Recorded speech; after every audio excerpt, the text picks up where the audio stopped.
Hey, everybody. Welcome to the podcast. My guest today is Dr. Andrew Huberman. Andrew is a neuroscientist. He's a neurobiology professor at Stanford Medical School, a McKnight Foundation and Pew Foundation Fellow, and the founder of Huberman Lab, where he's involved in all kinds of really amazing breakthrough research on brain function, brain plasticity, and brain regeneration. His work has been published in top journals like Nature. He's been featured in publications like Time, Scientific American, the BBC. And he's here today to discuss the brain, to discuss growth mindset, how to focus, how to navigate these stressful times, and many other subjects. It's an incredible conversation. I think you guys are going to enjoy it. I appreciate you watching. Make sure to hit that subscribe button. And without further ado, this is me and Dr. Andrew Huberman.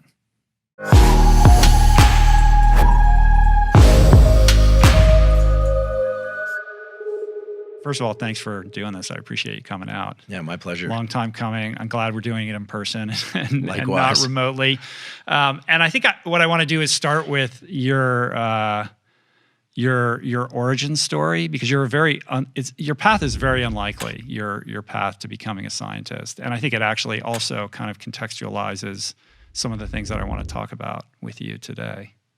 So maybe start there. Sure. So on the one hand, maybe I was fated to become a scientist. I guess the two things that are relevant there are, I always loved animals, and I've always been obsessed with animal behavior. Like, just could watch Cousteau shows growing up, underwater life or animals hunting, animals doing anything is just so fascinating to me, because I think even at a really young age, I've always just been intrigued in sort of what drives different animals to behave in the way they do, and how body form matches to, I didn't know what it was, but brains and how that all works. So I've always been obsessed with animals. And then my dad's a scientist. So he's a physicist. It was really early in chaos theory. And so growing up in our home, we had scientists over for dinner, and graduate students would come over for barbecues and things like that. Is he a Stanford professor? He was at Stanford. He was mostly at Xerox PARC, which is kind of famous, if you read the Steve Jobs book, is for the development of the GUI interface, the graphical user interface, and sort of early days of the computer. So he had a lab there, and he had a lab in applied physics at Stanford, and something called symbolic systems, which is a Stanford degree in kind of ecology and computation, that kind of thing. So I grew up in this family where science was very prominent, and we had lots of discussions in our home that I would overhear and I didn't understand about physics. And we'd spend summers at the Aspen Center for Physics, which was like good times. Yeah. As So, a kid. and we were, and to be clear, you hear the word Aspen, we were a middle-class family, but they have this Aspen Center for Physics. So the Feynman, Richard Feynman was there, Murray Gell-Mann, like all these luminaries of physics, Peter Kaus. And my dad was really good at telling me the stories about these guys, and then I'd always want to meet them. And it was mostly guys back then. There weren't many women in physics. So I was kind of immersed in science from a young age. But right about age 13, my parents split up, and he moved overseas. He moved to Denmark, and my mom was really struggling with the breakup. And I wasn't in contact with him anymore. So I had this really unusual childhood where, we didn't talk about sports, we talked about science. And I had this close relationship with science and the people around science. But then all of a sudden, the structure around family, instead of dinners together every night, it was just like me and my mom. And I was an adolescent, and I was hitting puberty. So, there was bound to be some shifts in my world landscape and internal landscape anyway. But basically what happened was I stopped really paying attention to school, and I got really heavily into skateboarding and kind of punk rock music. And I found my pack or my community through like a pack and community of kids that also just were kind of parentless. So this was like late 80s, early 90s. Yeah. And so at a pretty young age, I started I grew up in Palo Alto. I was actually born at Stanford Hospital. And started taking the 7F bus up to San Francisco and hanging around in Embarcadero. For the skateboarders out there, the listeners, this is the now famous EMB crowd. So this was the birth of a huge movement of skateboarders that became professionals. So you'd see the young Danny Way would come through town, and you had Rob Dyrdek, I remember when he came through. So all these names that eventually became popular during the kind of X Games era, but at that time it was really underground. And so it was this pack of maybe 100 guys, and it was run like a little city, and it was chaos. It was like there was fights and there was drinking and there was lawlessness. There was also a lot of amazing skateboarding. Yeah. And there were a lot of amazing people, and there were some older guys, like one in particular, a very famous skateboarder is this kid, Mike Carroll. His older brother was kind of like the older brother to everybody, kind of kept us all in check. So it had its own unique organization. And it's actually interesting because the same thing was happening at that time in Washington Square Park in New York and at Love Park in Philadelphia. There were all these like communities of kids that were basically parentless. And so in that time, I saw some interesting things. First of all, I learned what it was to be parentless. Growing up in Palo Alto, it was like soccer games and AYSO and, you know, swim club. And all of a sudden I realized, you know, I don't have to be home at any particular time, or, you know, none of these kids are going to school. And so it was a kind of big group of truants. And it was interesting because it gave me a perspective that I had never had in Palo Alto. And I was drifting further and further away from any kind of academic rigor. Right. I think I would go to school every once in a while. What's mom doing? Does she have any idea that you're going up to the city every day? So she was totally checked out. Wow. You know, I think she was just devastated by a bunch of things that were happening. And she lapsed into a pretty serious depression. And then in that community, what was interesting is I started seeing that, you know, some guys were clearly fated to becoming professional skateboarders. They were really good at it. I just want to say, for full disclosure, I was not particularly good. I kept getting injured. I was not fated to be, you know, exceptional or very good at it. But I love the camaraderie and I love the community. But I also noticed that, you know, some people were drinking all day and other people got into hard drugs, and people started to, you know, some of the dysfunction really started to show up. Yeah, the fracture. Yeah, the fracture begins. Yeah, exactly. Yeah. And so, and I started seeing that a lot more violence. You know, people started getting their girlfriends pregnant. They didn't have money to support those kids. You know, it started becoming apparent to me that there was a lot of dysfunction as well as a lot of incredible people in that community. And so, about that time, I got a girlfriend. And the other thing was I got removed from high school. So I went to kind of the famed / infamous high school in Palo Alto, Gunn High School. Oh, you went to Gunn? I went to Gunn, which is famous because it's one of the most academically rigorous schools in the, you know, country, maybe the planet. People move to the area just to send their kids there. But it also has this very complicated reputation as the highest suicide rate of any school in the country. The New York Times has written about this. So, you know, I would come to school every once in a while, but I could tell you far more about the curbs in the front of the Gunn High School parking lot than I could about anything that I learned at Gunn. Yeah. So when they say you were removed, I mean, you were expelled.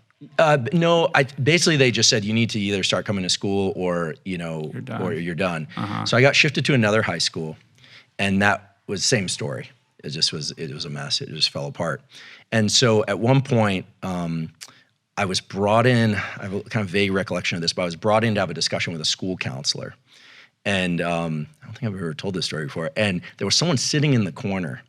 This guy was sitting in the corner, and he didn't introduce himself. And pretty soon I realized, I was like, I think they're going to take me away. Like I started to realize, because they realized my mom wasn't really able to control me, wasn't really in a place to support me.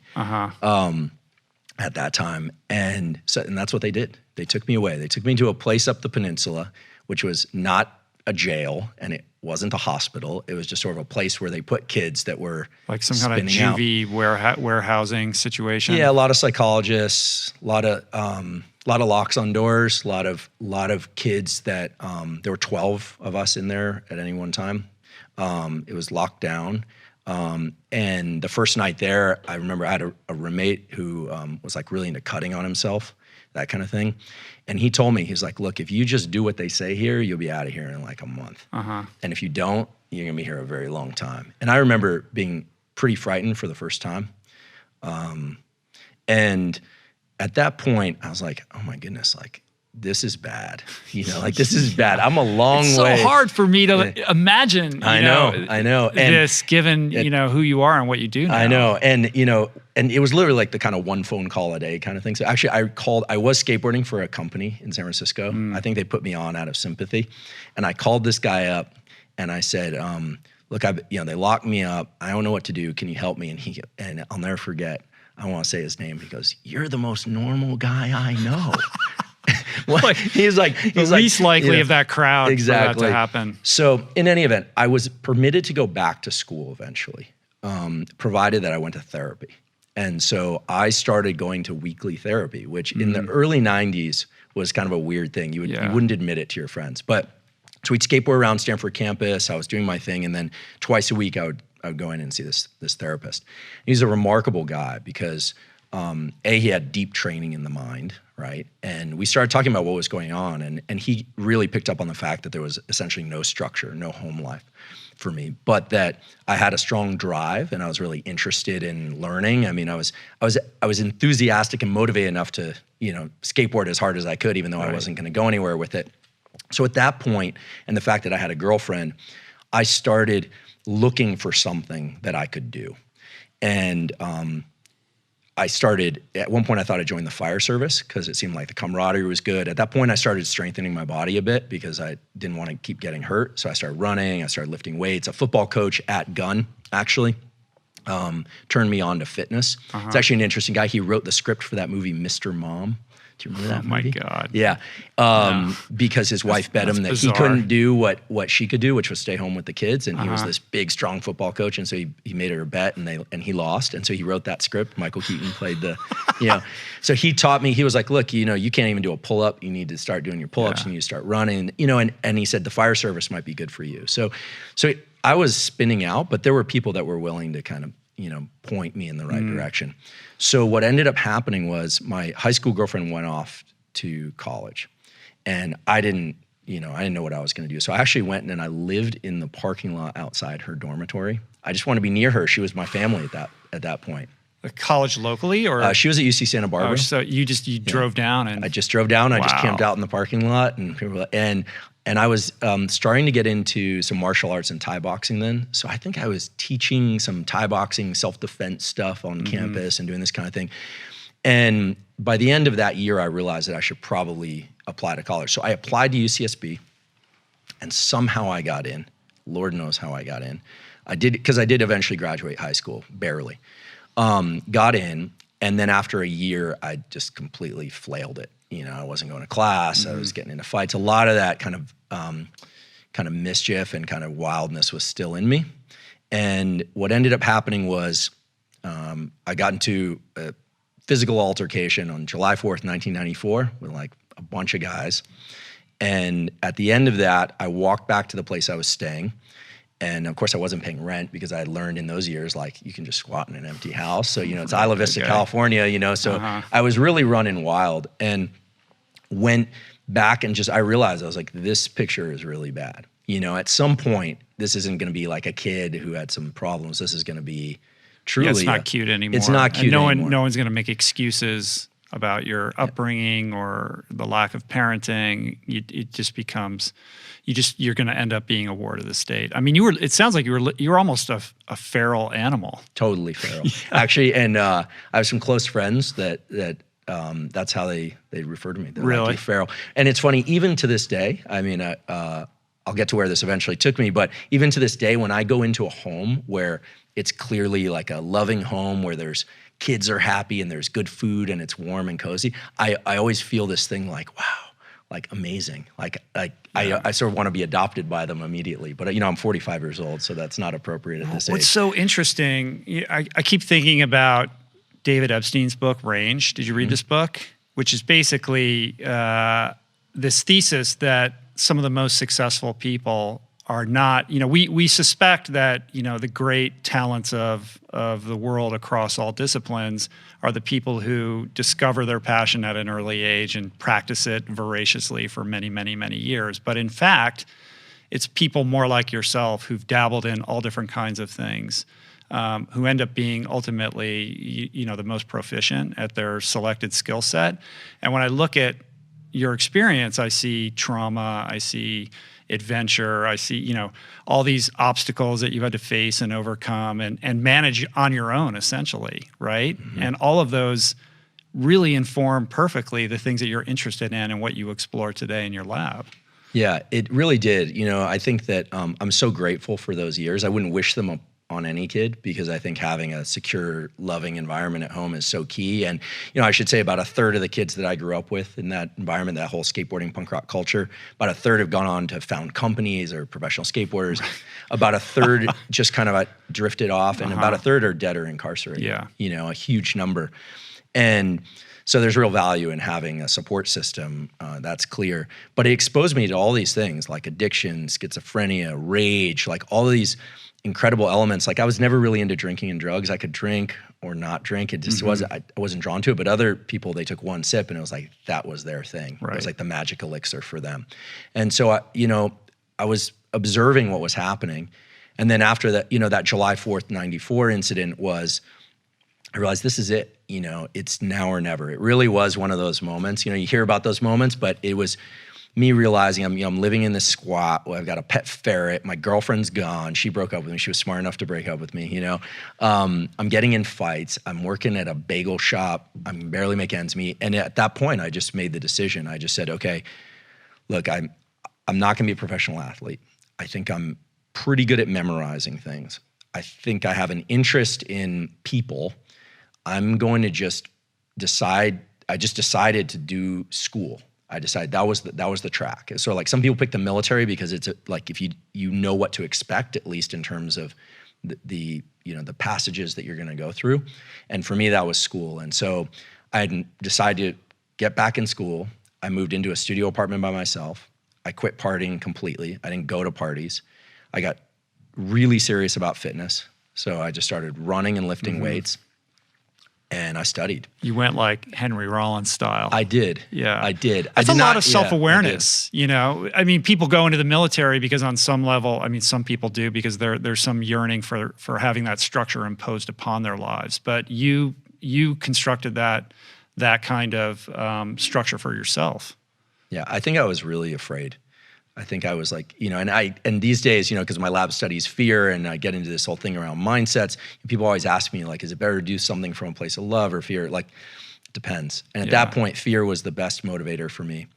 And I just basically worked like crazy. And it's interesting because I didn't have a mentor or someone to bring me to that. But once I started doing that, there was one professor in particular who took note. He was like, oh, you seem really interested in this stuff. And I was like, yeah, because he was teaching me about depression, schizophrenia, neurochemicals. I thought I was totally turned on by the world of neuroscience. It wasn't even called neuroscience back then, but this one guy, Harry Carlisle, he was teaching me about thermal regulation and how the brain works and how receptors in the skin relate to perceptions in the mind. And he also had a deep sensitivity to mental disease. And I'd seen a lot of that. I'd seen a lot of depression and anxiety in my own family. I'd had a friend commit suicide, another friend become schizophrenic. I think he's still walking the Mission District of San Francisco now. Seen some friends become addicts. And so here was someone explaining that there's actually an underlying basis for this. And I just poured myself into it. Is that the same guy who would smoke underneath the vacuum hood and stuff like that, like a bit of an iconoclast? Yeah, he was amazing. So he was a favorite teacher of many students, but if you could get into his lab, then you were kind of one of the chosen ones, I guess. He's like the perfect mentor at the perfect time for you. Yeah, so he used to drink coffee in lab, which you're not supposed to do. He used to smoke cigarettes in lab and in the fume hood, and they used to come and yell at him, and he would do it anyway. And I thought, this guy, he doesn't even know what it is, but he's punk rocker, he doesn't even know. And so, he gave me an opportunity to work in his lab, and then at some point he told me, if you go to graduate school, they'll actually pay you to do science. And what ended up happening at that point was I hit a brick wall because I had a lot of resentment toward my dad. I felt, here's my dad. He was a scientist. He had, left us, all this kind of thing. And I realized if I didn't do this, if I didn't take this opportunity, it was going to be the most foolish thing ever. What am I going to do? Spite my, my parents? Because, I was 20 years old at that point. So I just made the decision. I'm going to get a PhD. I'm going to become a professor. I'm going to get tenure. I'm going to be like this guy. This guy who looked like he had a pretty good life to me. And so that's pretty much how I spent the last 25 years of my life is doing experiments. It worked out. It worked out. I mean, it was a lot of work. I mean, I didn't have the power of concentration. I hadn't read all the good books that gun high school students read growing up. I had to learn how to speak properly. I learned how to think properly and really learn how to commit to something that was very linear and at times was very painful. And I went to some pretty extreme things. I actually used to set a timer, and I wouldn't allow myself to get out of the chair until the timer went off. Right. So, and I would experience extreme agitation. But over time, I got pretty good, and now I can do long stints of work without any breaks. And it worked out. You developed that neuroplasticity in your favor, ultimately. You were always a reader, though, right? I loved books. So I would, I would hide in the Tower Books section in the evenings, and I would read everything about fitness, psychology, anything I could. I've always devoured information. My favorite book when I was a kid was the Encyclopedia or the Guinness Book of World Records. So I would, when I was a little kid, I'd walk around the Aspen Center for Physics and I would tell anyone. I didn't even ask them if they wanted to hear about what's the world's smallest eutherian mammal. I would it could tell you all these facts that were kind of meaningless at the time, but I've always been fascinated by the inventory of different animals on the planet and their different behaviors. And so, voracious reader, and still now.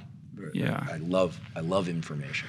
Well, as a neuroscientist, I mean, you're your own patient. I mean, the fact that you were able to, turn your life around in such a dramatic fashion and do it essentially through sheer will and, setting up practices that would fuel you in that right direction, and then being available when those mentors showed up from the early therapist. Sounds like that guy almost saved your life. He absolutely saved my life. Yeah. He gave me the book, Wherever You Go, There You Are, the Jon Kabat-Zinn book. And he said, no pressure, but if you can develop a mindfulness practice where you can sit still for 10 minutes a day, it'll serve you very well. So I started doing that. He could have told me to hang out of a window by my ankles. I would have done it. I think there was a self-preservation thing was kicking in for me. So I got very interested in mindfulness meditation. He also, I think, quite smart in saying, look, there's a whole world of psychedelic drugs that are powerful in influencing the mind. He said, if you're going to explore those, wait until your brain has already developed, which I think is a controversial statement in and of itself. So he actively discouraged me to go down that path, which I think was the right thing, given I was a minor, And nowadays there's all this discussion now about psychedelics and their power, and I think they are very interesting compounds. But he really steered me towards behavioral practices. What could I do each day from waking up to going to sleep that would serve my mental health and my productivity well? Right. Yeah, I owe him a tremendous amount, and especially because he wasn't just in the psychoanalytic theory, he also was cognitive behavioral. He understood the power of practices, not just discussing issues. Yeah, to begin a meditation practice at that age in the mid-90s, that's pretty radical. Yeah, I felt it was funny because I thought if I didn't sit in the lotus position, I wasn't doing it properly. Back then there was all this stuff around. It was very mystical. And in my family, because my dad's very conservative and my mom's a little bit more of a free spirit, I was taught that anything that related to hippie culture was doomed to fail and cause problems, and that anything that was related to conservative culture was fated to advance the progress of humanity. Right. And it turned out neither one was true, of course. But I needed people to push me in those directions. Lift weights, run, meditate, do your schoolwork, do your homework. And so I think now I have a good relationship with my parents, but I think I had to go out into the world and find those sort of paternal and maternal figures because they weren't in my home.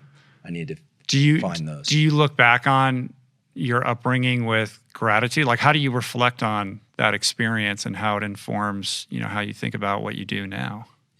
I'm immensely grateful for it because, where I'm at today is, my lab works on a number of issues related, sort of hardcore neurobiology of regenerating the brain, trying to fix, basically cure blindness and repair visual systems, but also things related to, fear, courage, mindset, stress, anxiety, trauma, et cetera.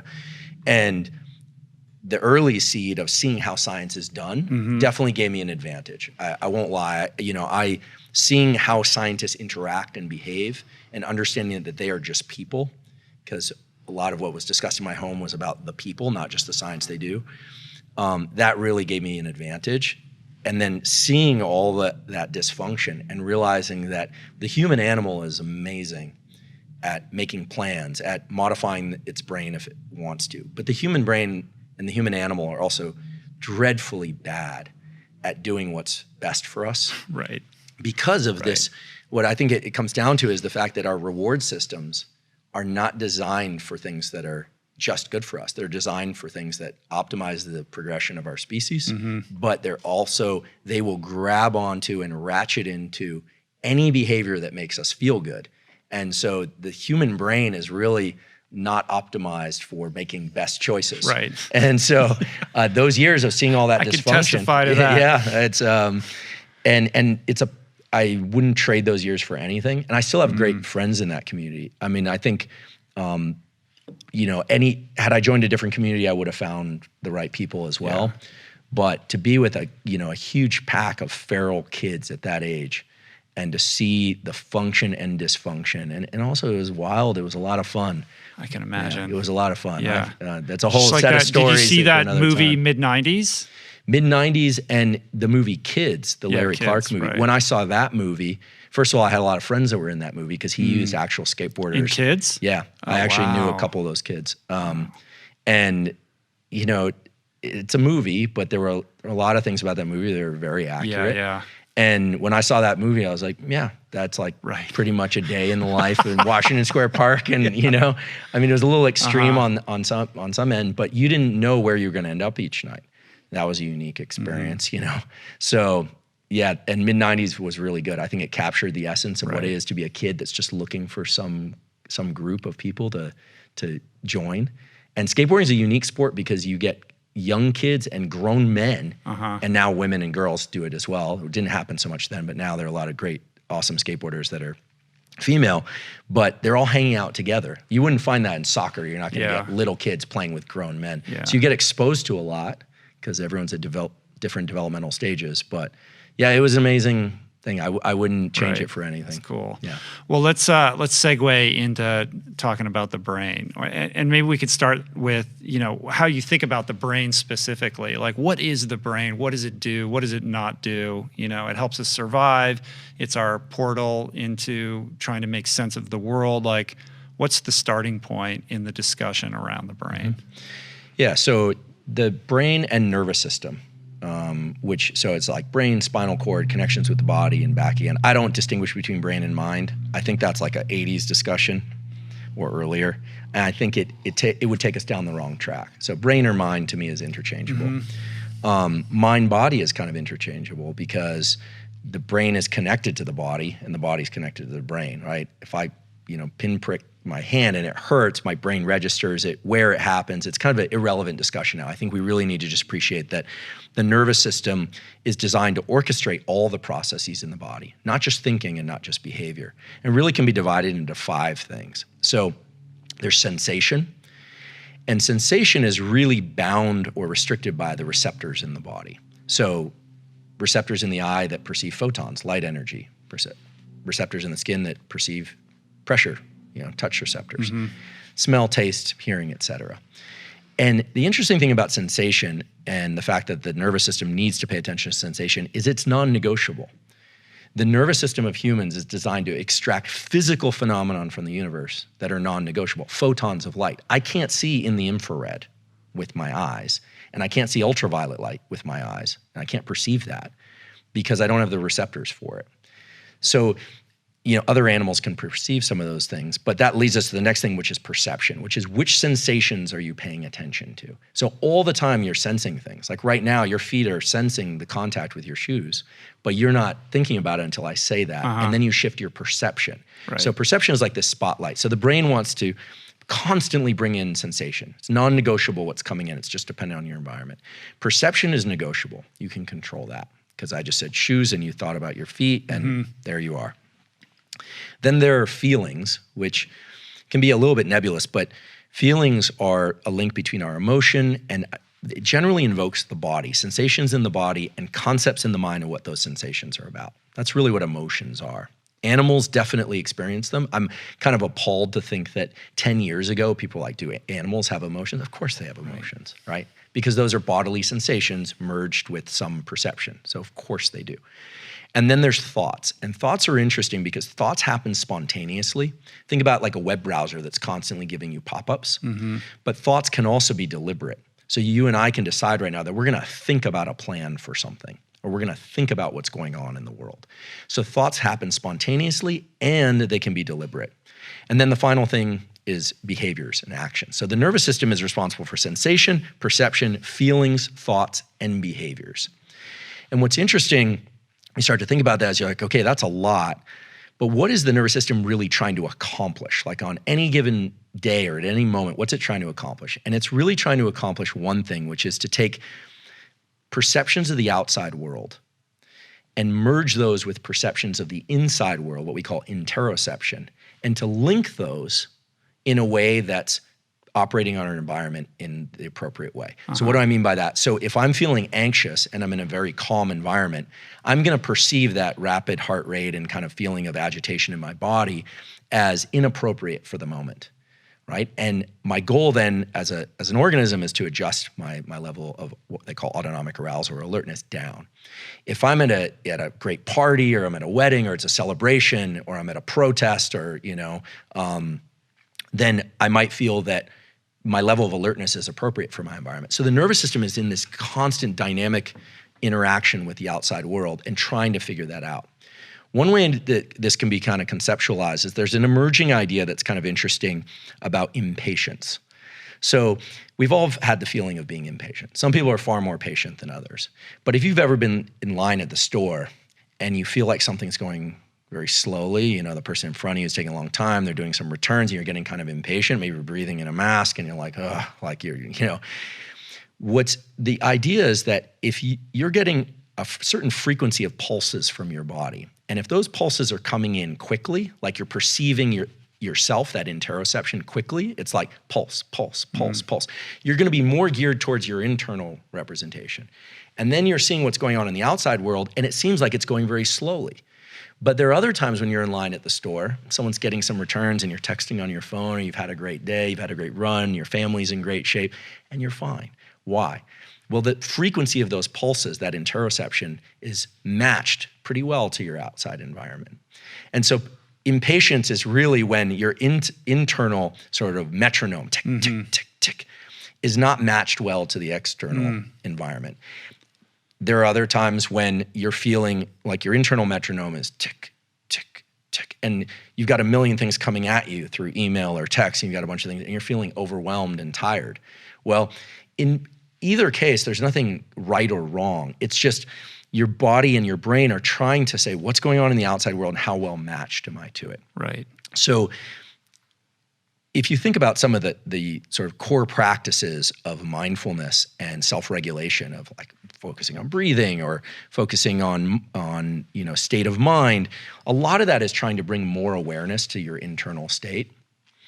But what our brain is normally doing when our eyes are open and we're interacting in the world is we're constantly trying to update our internal state to match external demands of the world.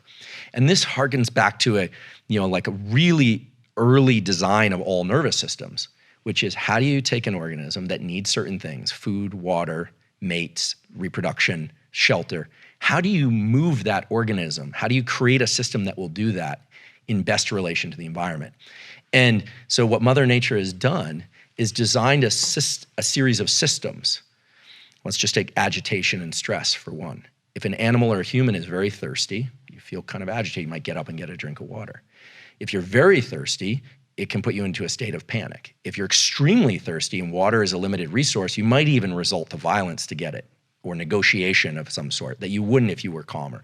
So that stress and agitation were designed to actually mobilize the body to take us in the direction of something that's adaptive. So you can start to see these kind of core elements of what the brain and nervous system do: sensation, perception, feeling, thought, and action. And this constant challenge of trying to match our internal state to the external real estate, the outside world.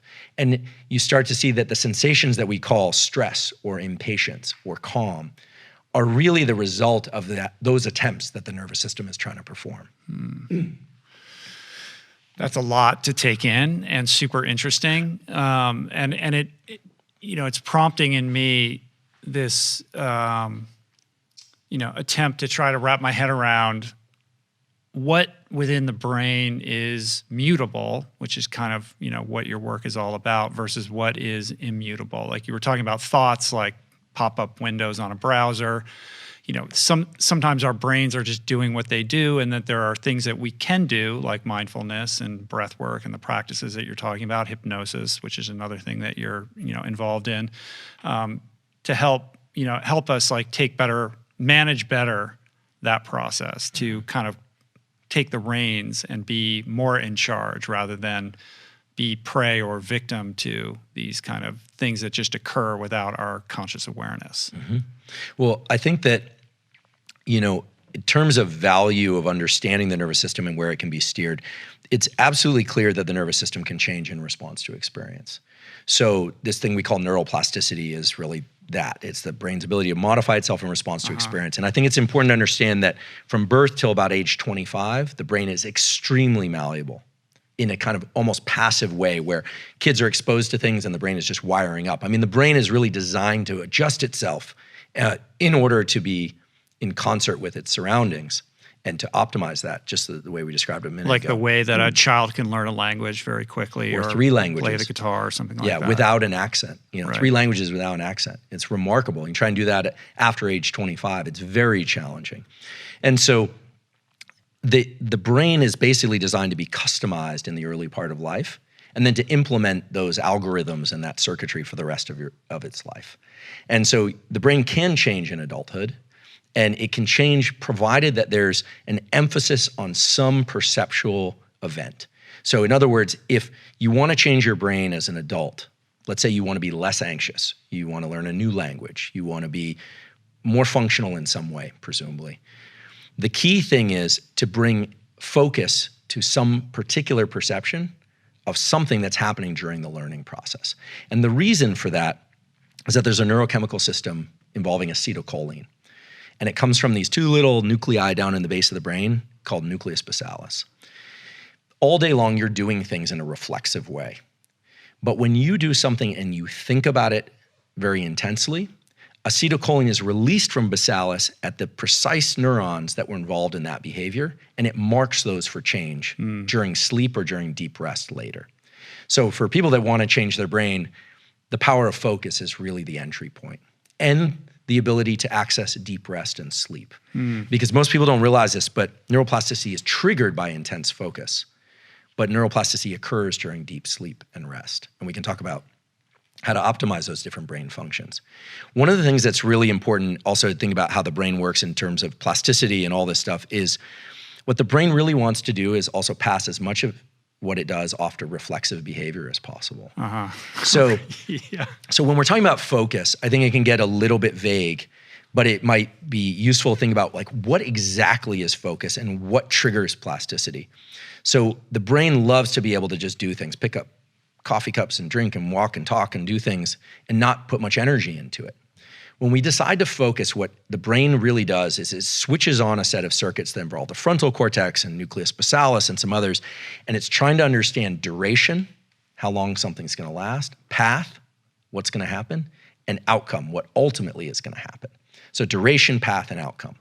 The events of early 2020 are a good example of this. One of the reasons why it's so exhausting to be alive in 2020 is because we are now having to pay attention to duration, path, and outcome. How long is this thing going to last? When are they going to open up all businesses? Did I touch that door handle? Does it matter? Right. Who are the experts? Are there any experts? There are a lot of questions, whereas normally we can just move through life without having to do all that analysis.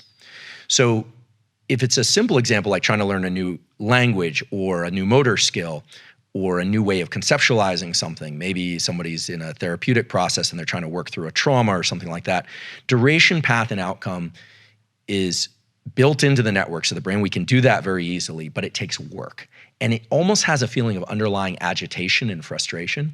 And that's because the circuits that turn on before acetylcholine are of the stress system. So when you or I decide we're going to learn something and really dig in, norepinephrine, which is adrenaline, is secreted in the brainstem and in the body, and it brings about a state of alertness.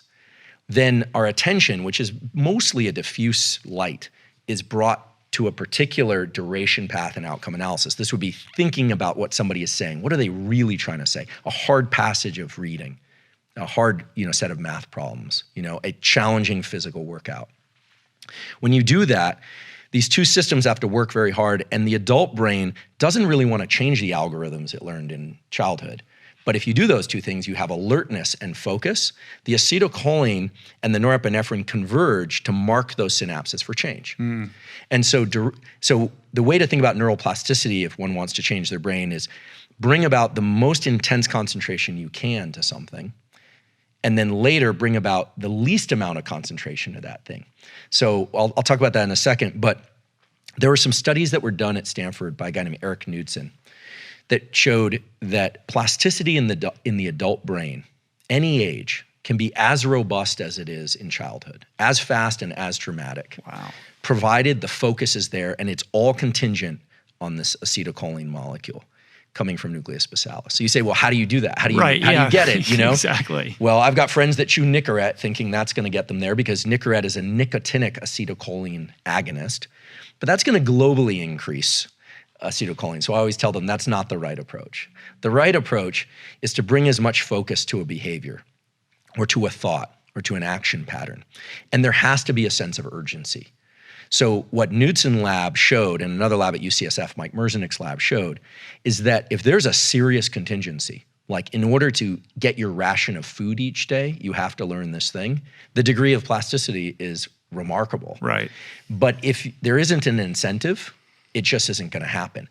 So these circuits in the brain that Mother Nature set up are designed to be anchored to a real need. And people always say to me, well, should I do something out of love and a real desire to learn, or should it be out of fear? But either one works. The sense of urgency is just acetylcholine. It's norepinephrine. That's all it is. The brain doesn't have a recognition of whether or not something is pleasurable or not until later. Once you start accomplishing your goal, the reward systems like dopamine start kicking in. But I think if people are interested in modifying their brain for the better, at least some, top contour understanding of how urgency and focus must converge for that to happen can be useful, because I think there's a lot of attention paid to whether or not something feels like flow, or whether or not it's what I call highly desirable states, or whether or not you can eat a plant out of the ground that will magically put your brain into a state of plasticity. And the answer is yes, such plants exist, but what's missing is the focus component. If that work is not done with a particular end goal in mind, you'll get plasticity, but you'll get plasticity in a kind of across the board. It's like learning learning a little bit of 9 languages all at once is not gonna make you speak coherently in any one of them. So focus is the key. Right. I mean, this idea of flow is so much in the vernacular now. And, my sense is that people are trying to measure their level of engagement against some sort of theoretical idea of what it's like to be in that flow state. And if they're not experiencing it, they feel like they're doing it wrong, or they feel guilty, or they beat themselves up. And for me, a lot of it is just hard work. Like right now, I'm trying to finish this book. And I should have been working on this book for like the last 9 months, right? And I just couldn't get it together. Like, it's a collaborative project, so there's a lot of different people that are involved in this. And they've been working diligently, sort of daily, putting this thing together. And I've just been focusing on the podcast and been unable to immerse myself in this project, because I know from past book projects, when I go all in, like the addict in me kicks in, and it's like, it just becomes my universe. And I've been completely paralyzed from taking that on. And so I've dithered away most of the quarantine without being productive on this project. And then about 10 days ago, we had a meeting and we established this deadline at July 10th to turn this thing in. And it was like a switch got flicked and I went all in, and it's all I can think about now. And in fact, everything else feels like extraneous and a distraction. I just want to get back so I can focus on this thing. And 10 days ago, I couldn't get myself into that position. And it's made me think about like what is going on in my brain that, it's such a drastic state change. And what did I do to switch that? Well, a deadline was imposed upon me, and whatever happened neurochemically with that set in motion like a chain reaction of events that got me into the chair. And once I began the project, for me, it's all about like momentum, right? It's like getting to the starting line and beginning is so hard. Like I will just go forever without doing it. and then I'm in, and then I'm all in 110%. And I'm like, why can't I be that person who just worked on it, an hour and a half every day for the last 3 months? Well, I can offer some potential explanations. I can relate. And none of it involves a flow state. Right. It's all hard. Yeah. And, I'm friends with Steven Kotler. I think flow, and I think the Csikszentmihalyi, who originated this thing of flow, is really interesting. But I say right now, the most we can say about flow and mechanistically is backwards, it spells wolf. We don't really understand flow. Now, people have come up with these theories. It's like hyperfrontality. I haven't seen the data, and I'm not picking on anybody. I'm putting that out there as a prompt for people to discover this. I think that, and to work on it. I think it's a really interesting, highly desirable state, but I think we need to get comfortable as a culture in trying to understand our species and how we work, that the early stages of hard work and focus are going to feel like agitation, stress, and confusion, because that's the norepinephrine and adrenaline system kicking in. None of us would expect to walk into the gym and do our PR lift, or a performer go do something without warming up. The brain also needs to warm up and start to hone in which circuits are going to be active. And it's unreasonable for us to think, oh, I've got an hour, I'm going to plop down and write beautifully for an hour, my best work. We need to accept that there's a period of agitation and stress that accompanies the dropping into these highly concentrated states. Now, in terms of the reward that accompanies the feeling that we're funneling into that groove of being productive in one regime, like for you writing this book, the dopamine system is really important to understand. So we've talked about norepinephrine kind of gets you going. Acetylcholine is the spotlight of attention. The dopamine system is Mother Nature's hardwired ancient system in all animals, including humans, to put us on the right path.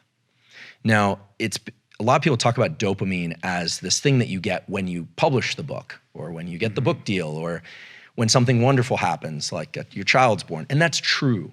But dopamine's main role is to be released anytime you achieve a milestone or you think you're on the right path. And when the dopamine system is tethered to a particular pattern of focus, remember duration, path, and outcome. So it's like, okay, you sit down, maybe you don't get much text out, but then the next day you get 800 words of really solid text and you feel good. You're like, I'm into this. What does that dopamine system do? The dopamine system takes the norepinephrine, which is normally rate limiting, like at some point, there's so much norepinephrine that you quit, and we can talk about that. It's actually the substrate for quitting.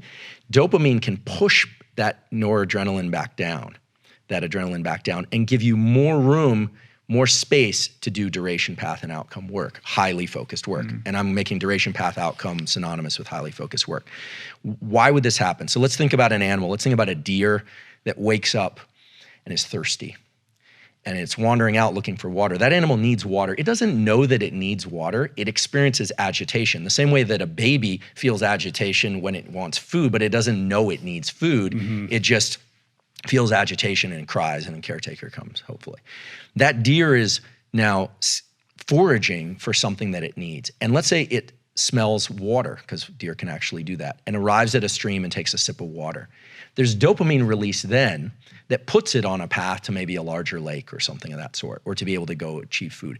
So when we are on the right path and we hit a milestone, dopamine is released, and it tends to tighten our focus more for that activity.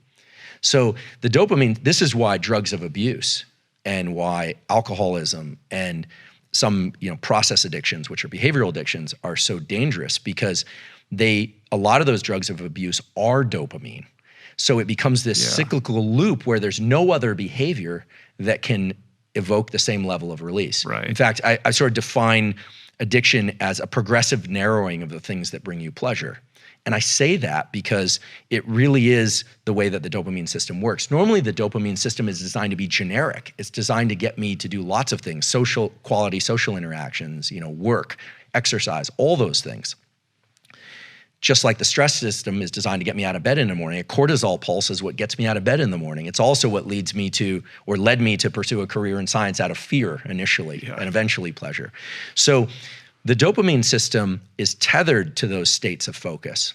And it's what Mother Nature designed so that the neural plasticity would occur and you would want to continue those behaviors again in the future. That deer needs to know and remember and create a memory, not just of where that stream is, but the process of, oh, when I feel that agitation, I'm gonna get up and go down this particular path. Right. And so people think of the dopamine system as this kind of like catch-all for reward. Oh, you get likes on Instagram and it makes you feel good.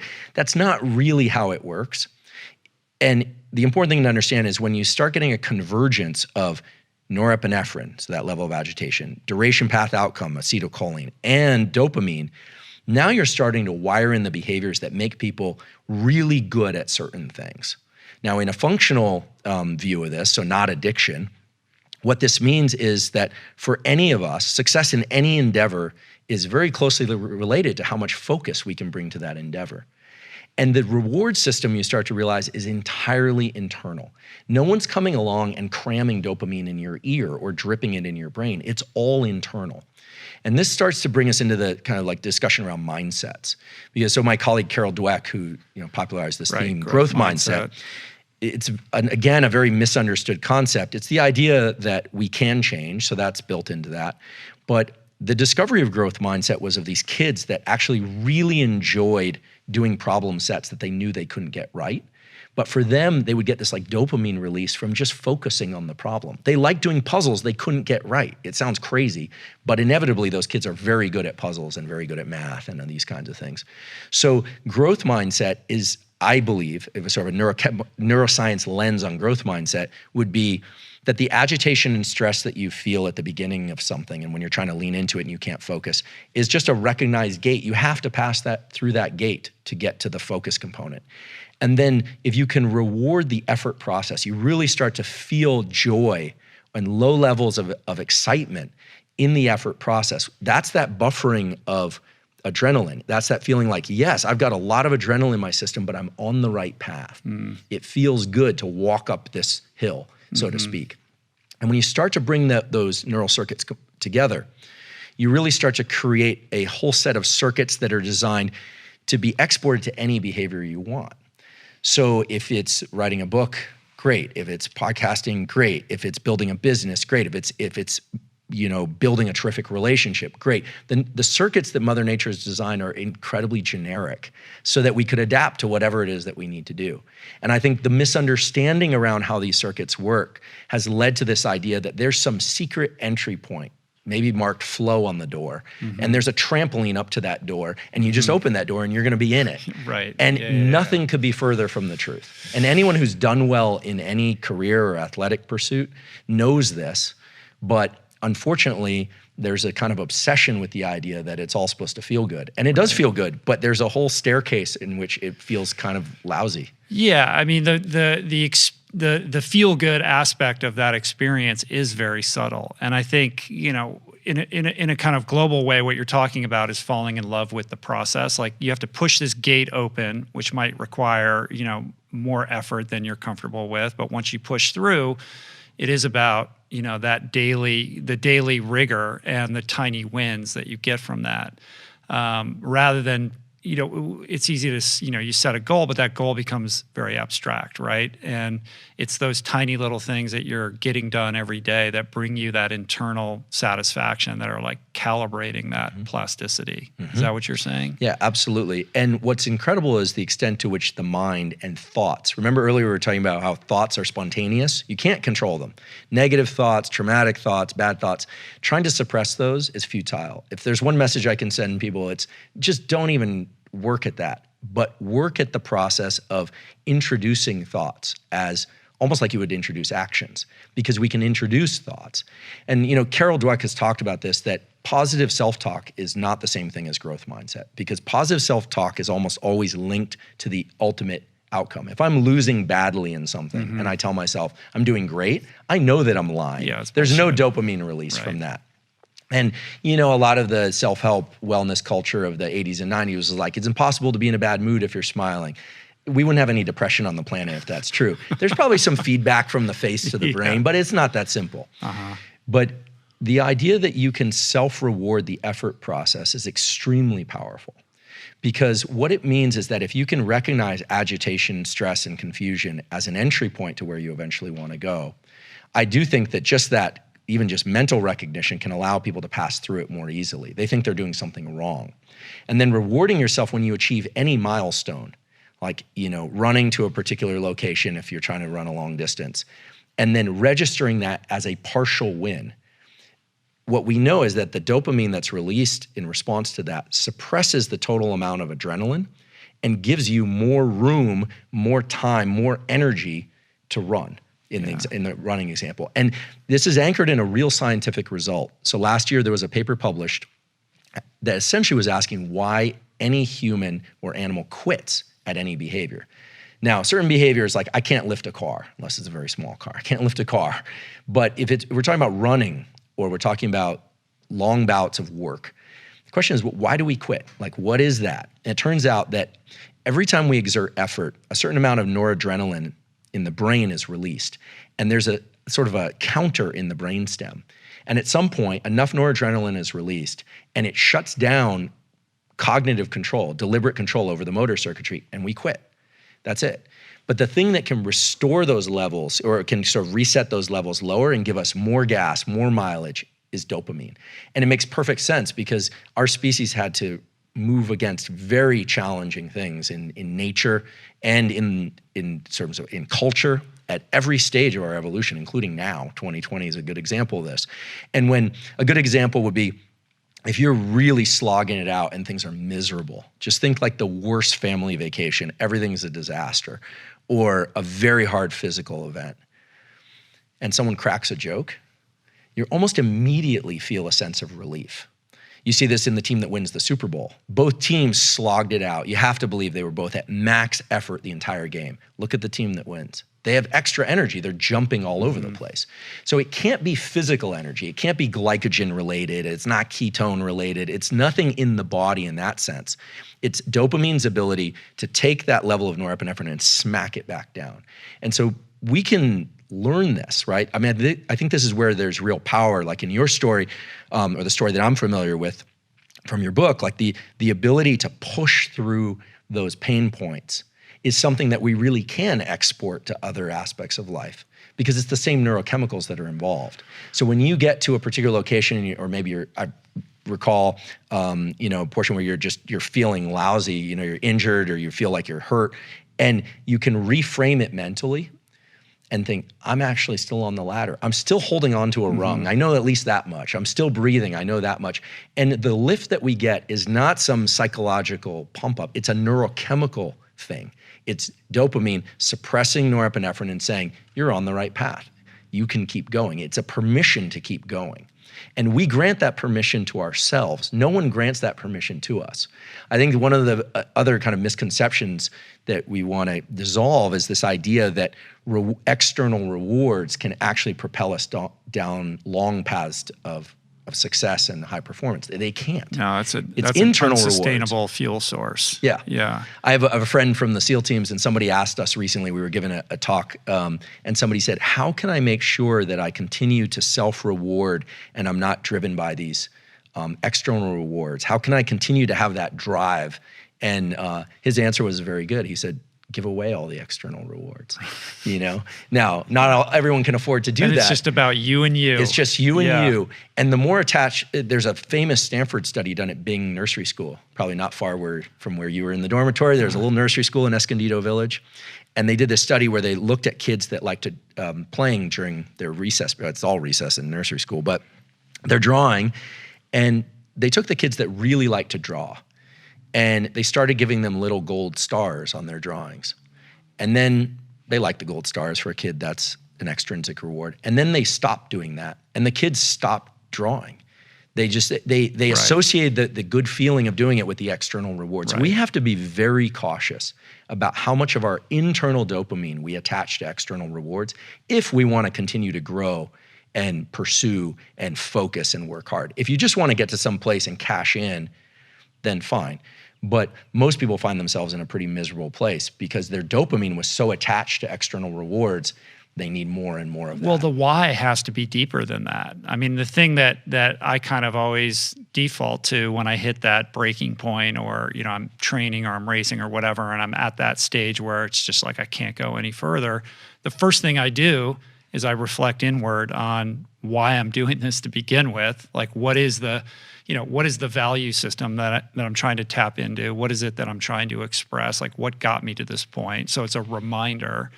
And then I just say, well, I'm just going to get to the next lamppost, or I'm going to, get to the next intersection, or whatever it is. I break it down into the tiny, I'll quit after that. Like, the more I can just root myself in the present moment and distill it down into the tiniest of digestible chunks, that's the only way I can, continue to move forward. And I've learned over time that the more I do that, then suddenly I'll find myself in a different mental, like, it will shift, right? Just because I feel that way in that moment is not determinative of how I'm going to feel 10 minutes later. Absolutely. There's an interesting process that occurs when people start to realize that rewards are all internal. And what they start to do is they start linking this duration path outcome thing to their internal rewards. And so, to put this simply, one of the most powerful things that any person can do is to learn to control this idea of duration, path, and outcome, and attach an internal sense of reward, just that you're doing well. To reward yourself mentally, just say, I'm doing well, I'm actually on the right path. To do that inside of the demands that come from the external world, the more often that we can self-reward some aspect of the process, provided it's in the right direction of what we're trying to achieve, the more energy we're going to have for that, the more focus we're going to have for that. And remember, the reason I say energy, I don't throw that around loosely, is that limiting amount of noradrenaline is constantly being kept at bay. You're literally buffering the quit response. And so when people start realizing that if they set the goals inside of the larger goal and self-reward each one of those, they essentially have an infinite amount of energy to pursue those goals. They have an infinite amount of focus to pursue those goals. You see this most in the special operations community and people that are selected essentially for this process. So one of the things that's been intriguing to me, I have some friends from the SEAL teams, and I don't begin to really understand the real work that they do deployed, because I've never done that kind of work. But I've always been intrigued by the selection process, the so-called BUDS process, right? Because carrying logs and getting in cold water and all that, that's not really how the work is. That's really not what the work is about. So the selection process is interesting because everyone shows up fit, motivated, and convinced that they're not going to quit. I mean, I think like there might be a couple people that just show up, but everybody is absolutely convinced. And then a very small subset of them make it through. And I'd be willing to bet that the ones that make it through, of course they're gritty and resilient, but they all are essentially, right? So that's necessary but not sufficient, obviously. Otherwise, everyone would make it through. The people that make it through somehow are able to tap into a process. Maybe it's a reward process. Maybe it's through self-punishment. Maybe it's through self-reward in the positive sense. But they're able to control something inside an environment that is not controlled by them. It's controlled by the instructors. And I've always been struck by the fact that in order to get through, you just have to not quit. Remember, people aren't being deselected. They're not saying, get out of here, you're not good enough. People are deciding that for themselves. Right. And so it's interesting because it brings about a real world experiment of people who are quitting, and I believe they're quitting because they can't manage these neurotransmitters. And when I say manage, I think that the people that get through, knowing some of these people quite well, had an internal process by which they could reward themselves for doing something that might have just looked trivial to everybody else, but it gave them more gas, more energy. Right?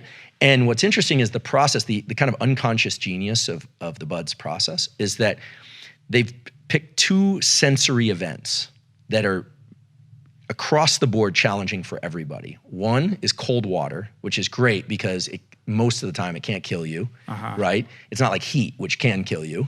It's cold water and sleep deprivation. And so the ability to do these, like what I'm calling DPOs, this duration, path, and outcome steps and procedures, is great on when you're rested.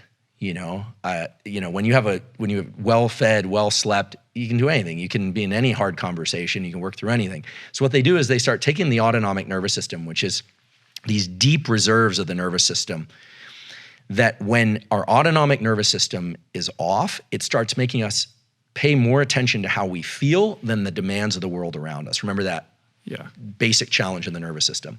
And so sleep deprivation is the best way that you can pull somebody down from their ability to analyze duration, path, and outcome and reward themselves. Sleep deprivation is the way in which you essentially pull apart the nervous system and the way that it wants to function, because it's very easy, again, rested, to do all this. But so what they do is they're sleep deprived people, they put them in cold water, they're trying to get them more in touch with the way that they feel inside than what they need to do in response to the external demands. Right. And everyone I know that's made it through that process did it slightly differently, but I'll tell you how they didn't do it. They didn't do it through sheer grit and determination. They did it through attaching a sense of meaning. They did it by micro slicing the day, or slicing the day into a series of meals that they just needed to get to, and then rewarding themselves for getting to that next milestone. So they don't know, I mean, most of them, probably had very low concept of dopamine and norepinephrine, but that's the process. That's also the process, I think, that allows someone to finish an ultra.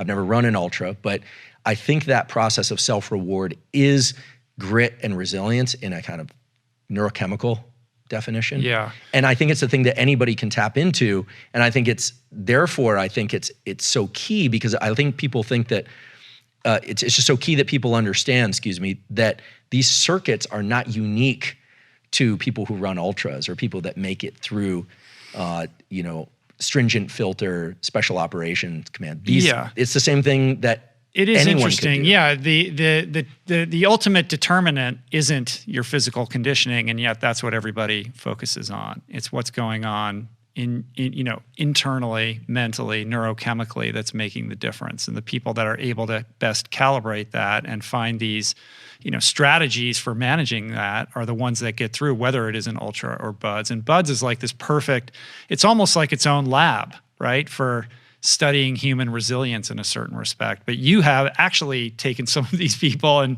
tested them in your lab, including David Goggins, right? So what do you do when these people visit you and you're like, I'm going to deconstruct you here, figure out what makes you tick?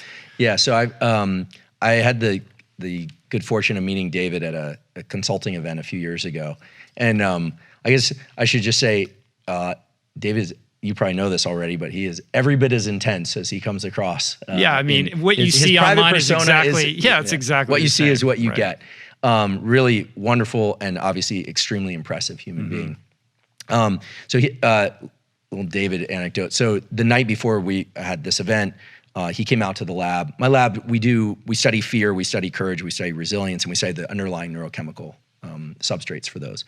So we had a bunch of guys there, a couple team guys, some other folks, and we bring them in this little room and we do virtual reality there. And one of the things that we use to scare people or to generate a sense of autonomic arousal is this experience of diving with great white sharks, which of course you're not in water in the laboratory, but it's very immersive. And for people that are afraid of sharks, it can be quite scary. Not always, but we also have heights, we have claustrophobia, we got something where you can feel spiders crawling all over your body if you're an arachnophobe. If you have a pain point, we find it. Do you spend time trying to figure out what that pain point is? We do, and we do it through some very covert methodology that involves AI and some fun tools. A bunch of weird questions that, right, all right. Let's just say this, from the moment you step into our laboratory, we're studying you. So now I know. And yeah, exactly. So what was fun was, so I sort of explained what the platform was and what we were going to do. And David said, he goes, I don't like sharks. And I was like, all right, well. And so then, this was not a typical experimental day in the lab. So I just kind of, at one point I finished describing what the tech is and how we're going to wire people in. And then I said, so who wants to go first? And he's like, I'll go. Right, of course. And what was funny to me at that moment, I realized this is interesting because he was very explicit about the fact that he didn't like sharks. He was very explicit about the fact that he was going to be first man in. I mean, it would be inappropriate for me to describe his data, right? And we didn't do a full-blown experiment. But what I can say is whatever it is that David has figured out how to do, it clearly involves taking whatever adrenaline pulse he feels and understanding something fundamental to biology, which is that adrenaline response was designed to move us, not to keep us stationary. He uses behavior as the way to shift sensation, perception, feelings, and thoughts. He understands how to run that program in the right direction. Whereas most people, when they don't like what they feel, they start negotiating sensation, which will never work. They start trying to control their perception, which is hard, right? They're like, oh, I'm not gonna think about that, or I'll think about it differently. Very hard to control the mind with the mind. He knows that's a tough one. Yeah. Feelings, Lord knows what those are and how to control them. I mean, we'll eventually figure that out as a field, but thoughts are complicated. So he just goes immediately to action. Immediately right to towards action. it. So when he says, just for clarity, when he says, I don't like sharks, he's basically saying, put me in the shark tank. Like he's cueing you to say, this is the thing I'm afraid of, and I'm going to be the first one to volunteer, and I know you're going to put me in the shark tank if I tell you that. Right. Exactly. Yeah. And I think, and I obviously can't speak for him, but one of the things I think is very clear is that he's tapped into this neuroplasticity process through the door, through the portal of agitation and stress. He's figured out, and this is really the holy grail of neuroscience, is how can I modify my brain? Well, you modify it by placing yourself into discomfort and using that as a propeller to move you into action.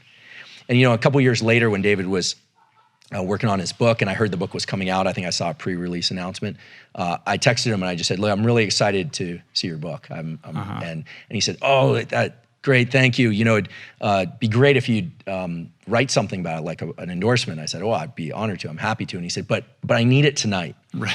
And this was Saturday at, I think it was like 10:30 at night when I texted him. So I said, great, well, I'd be happy to, I won't do it now. He said, I need it by midnight. So I sit down and I start writing this thing. And these are short blurbs, but I kind of realized that, you want to get it right. It's David and, my name's next to it and I want to do it justice. So I'm sitting down, I'm working on this thing and I text him, look, I'm gonna be a few minutes late. No problem. Finally, I send him the thing at like 12:30 at night. And he's like, oh, bro, thank you. I promise I'll send you a copy, this and that. And I was like, grateful, thank you. And then I realized that that time he was living in New York. And I said, wait a second, where are you? He said, New York. And I said, it's 3:30 in the morning. And he goes, yeah, I'm going running. Okay, of course. And I realized at that point, I was like, okay, it's undisputable. This guy lives the persona that he projects into the world. And even that day, that consulting gig, there was a 4 o'clock lag and he was like, no, let's keep going.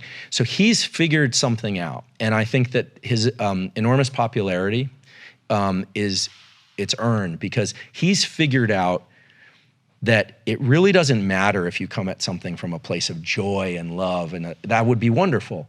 But there's a whole other set of ways to approach this that involve slogging through the discomfort, the doubts, the wish for things to be different, and starting with behavior. Yeah. And it's incredible because if you think about sensation, perception, feeling, thought, and behavior, actually the way to control our nervous system and feel the way we want to feel is to run that backwards.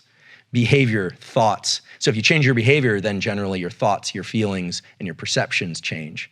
Yeah. And everyone tries to come at it from the other end, but he's figured out through whatever process led him there and incredible life circumstances, how to run it in this direction of behavior first. Yeah. And I really think that if neuroscience has anything to offer, it's some understanding of what the underlying chemicals and neural circuits are, but the sooner that the human animal, the human species can start to understand that our feelings and our thoughts and our memories and all that is very complicated, but that when behaviors are very concrete and they are the control panel for the rest of it. I don't want to relegate feelings. Feelings are extremely important. I don't want to relegate perception. They're extremely important. But when it comes to wanting to shift the way that you function, to get better or to perform better or to show up better, or to move away from things like addictive behaviors, it's absolutely foolish for any of us, me included, to think that we can do that by changing our thoughts first. It's behavior first, thoughts, feelings, and perceptions follow. Mood follows action. Mood follows action. This has action. like been my mantra forever, and I swear by it. And David's example illustrates that act first. He's developed so much neuroplasticity that it's reflexive for him to just move towards the hard thing or the challenge or the discomfort, right? And now the science establishes that this is indeed the case. And yet our programming, our default hardwiring is to put us in this place where we want to ruminate on all this stuff and wait until we feel like doing something before we do it, or check our motivations for it. But anytime I'm in a funk or I want to change my state, I have to move forward. I have to do something with my physical body in order to shake things up and, rearrange whatever's going on mentally. So, and it works every time. It works every time because the brain circuits, meaning sets of connections and chemicals, they're there from birth, they're there your whole life, and they were designed for that. So in 2018, a graduate student in my lab published a paper in Nature showing that in the face of a physical threat, there are three options. You can obviously freeze, you can retreat, or you can move forward. And the moving forward response actually triggers activation of a connection in the brain to the dopamine circuitry of the brain and makes it more likely that you're going to be able to move forward in the future. Now, what was interesting to us was that not only is forward action rewarded at a neurochemical level, which then sets you up for more forward action, but the highest level of agitation and stress was associated with moving forward. We always think, well, if I just calm myself enough, I'll be able to move forward. Right. But it's the exact opposite. Yeah. And so people who are paralyzed in fear or that have a hard time initiating, sometimes the key is to raise the level of stress and agitation. This is why deadlines are so effective. Right. This is why fear is so effective. This is why that deer gets up out of its, nice little den and starts to move, because it feels a certain level of agitation. If that agitation isn't high enough, we will not move forward. And so especially in the US, we have a culture in which stress has been created. These ideas around stress is that it's terrible for us, when in fact stress is designed to move us forward towards these action steps that are rewarded, which then move us forward, and so on. So what is the process of combating that, monkey mind that is, running whatever narrative that's keeping you stuck? Like, it's easy to say, like, just move, you got to take the action. Sure. But a lot of people still, despite understanding that, intellectualizing that, are unable to, basically act as if. Yeah, I think we're dealing with two general categories of people who have problems with motivation and focus. And I think we've failed to I think we've failed to describe the fact that there are two groups and not one. We think, well, I need to calm myself enough to move forward. I think, and then other people say, well, no, you need to kind of ramp yourself up to move forward. Here's the way I conceptualize it based on the data that I'm aware of. Some people are just hypo-aroused. They're just not motivated enough. And those people would benefit greatly from cultivating practices like superoxygenated breathing. Mm-hmm. So this is something along the lines of like Tummo type breathing. So rapid, and we look at this in the lab, we're actually running a human study on this now. So 25 or 30 deep breaths through the nose and out through the mouth, then exhaling the breath and holding, learning how to self-generate adrenaline. That's what you're doing when you're doing that. Some version of the Wim Hof technique. Or that's what that is. Brian McKenzie talks about. Right. An ice bath is doing the exact same thing. Stimulating adrenaline response. It actually improves the immune system. There's a published paper on this. Releases adrenaline, which buffers the immune system against infection. But getting good at taking yourself from low energy to higher energy.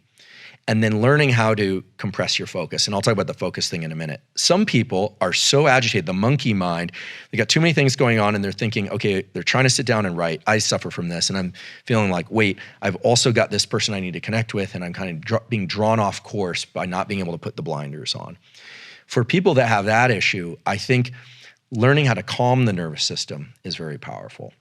And the best way that I know how to do that is based on two studies, one published in Nature, one published in Cell Reports recently, showing that physiological size, there's actually a thing in the literature called physiological size, are one of the fastest ways to bring our overall levels of autonomic arousal down.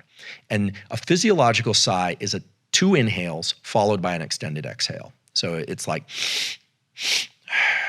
it's not just a deep breath, it's 2 inhales followed by an exhale, okay? And what that does, and this has been shown several times now in humans, and other species as well, is it dilates the little sacs of the lungs, and that second inhale dilates them a little bit more, and it pulls a little bit of carbon dioxide out of the bloodstream so that when we exhale, we offload the maximum amount of carbon dioxide, and it perfectly adjusts the ratio of carbon dioxide and oxygen in the bloodstream and lungs. And sometimes it only takes one of these double inhale exhales. Sometimes somebody needs to do 2 or 3. But that's the fastest way to bring the autonomic nervous system down. A lot of people need such a tool because I think we talk a lot about meditation and tools for calm, and I can go to Esalen for a weekend and get a massage. I'm going to feel very good. But then when I'm thrown back in real life, I need something that's going to work in real time, what I call a real-time tool. And most people don't know how to control their autonomic nervous system because it's complicated. I can't control my liver function. I can eat, that will calm me, but that has complicated, issues with it too if I'm just eating to calm myself. So the diaphragm is the one skeletal muscle organ that was internally, right? We've got obviously skeletal muscles designed to move things. It's a skeletal muscle organ, unlike the spleen, the liver, the heart, et cetera. It was designed to be moved voluntarily. And these physiological sighs are actually occurring fairly regularly during sleep to adjust our levels of carbon dioxide and oxygen. And there's a recent study showing that in claustrophobia, this is the breathing pattern that people default to try and offload that carbon dioxide. So whereas there are a lot of really interesting breathing techniques, Wim Hof, Brian McKenzie does great work, Patrick McEwen, the Laird and Gabby, the tons of people doing really interesting things out there. My lab has been focused on what are the neural circuits that are designed to achieve particular states that happen to impinge on and capture diaphragm function. And so the reason I think breathing is so powerful is that everyone has a diaphragm, and it's the immediate link to the body. A lot's been made of the vagus nerve. The vagus is the path between the body and mind, but the vagus is very slow. The vagus nerve calming is what you experience when you eat a really rich, carbohydrate-rich meal, or you've had a long day and you put your feet up and you're finally relaxing. It takes minutes to hours to kick in. Whereas the diaphragm is real-time control over your brain state. So the brain knows what the body is doing by how fast the diaphragm is moving. It knows its overall activation state. So when you breathe quickly, those 25 or 30 breaths, the brain says, oh, I must be alert. I'm going to start secreting some noradrenaline. And when you breathe slowly, that level of noradrenaline drops down. So it sounds so simple, but I think it's only in the last 2 or 3 years that my lab and Mark Krasnow's lab at Stanford and other labs elsewhere in the world have started to identify the neurons in the brain that are linked to breathing and how those two things relate to one another. And I think everybody should have a kit of tools that they can use to bring themselves down and ramp themselves up. I'll just say one other thing about focus. So when we're in a high alert state, something very powerful happens that I think partially explains your ability now to drop into this book writing. When there's a certain amount of adrenaline in our system, our pupils dilate. Remember, the eyes are not connected to the brain. Our eyes are actually 2 pieces of central nervous system. They are 2 pieces of brain outside the skull that were designed to control our overall arousal state. And so we can talk about this as it relates to sleep and sleep quality, but when I bring up the level of adrenaline in my body through breathing, or let's say I see a troubling text, or let's just say I just use a very Goggins type approach and just figure out the most painful, inspiring for me reason to do it. It sounds vague because obviously, David, I don't know what goes on in your head, but a tremendous respect for your ability to do this. But he just ratchets himself out of that ditch and puts himself in motion. The pupils dilate. And when that happens, our visual system actually enters something that's a little bit more like portrait mode on our phone. There's a process called accommodation, and your ability to focus on one thing visually actually becomes better, and your ability to see everything else blurs away. And that's the ability to just see that screen of text, or that if you work on pad and paper, to just see that pad and paper. And then as you start writing, what people don't realize is that mental focus follows visual focus. Now, in blind people, it's slightly different. It follows auditory focus. But in most people, your visual focus, as you bring that into really sharp relief, that image of your book, and you stare at it, you're going to feel some agitation and your mind's going to be jumping all over the place. But if you wait just a couple minutes, the rest of the world will disappear. I think this is sort of like the flow state people are looking for. But remember, the gate of entry is one of you have to wade through some sewage before you can swim in clear water. Right. That's the way I always think about it. But the visual focus is what brings the rest of the brain into cognitive focus. And people in the martial arts understand this. You've probably experienced this running when you're feeling exhausted and you can just concentrate on one milestone and get there. You can almost bring that into what you're doing is you're linking that to the dopamine circuitry. You're saying that thing is the milestone, not winning the race, not some other thing outside this immediate environment, that thing. And when you're able to start capturing these peripheral circuits, meaning the body, the diaphragm, the visual system, then you start getting past this whole idea of mindsets, and it really becomes about the body setting the mind. And this is where I think when you say action leads the rest, right? What you're saying is grounded in real neurobiological data. There's also a shift in your perception of time when you're in that state. Suddenly your relationship with time becomes completely different. So I'm and really I don't glad know whether that, and I'm not like, it's easy to say it slows down or it speeds up. To me, it's neither. You're in this weird liminal state where it's almost like it doesn't exist. It's not a relevant vector in your emotional experience. I'm really glad you brought this up because one of my obsessions is time perception.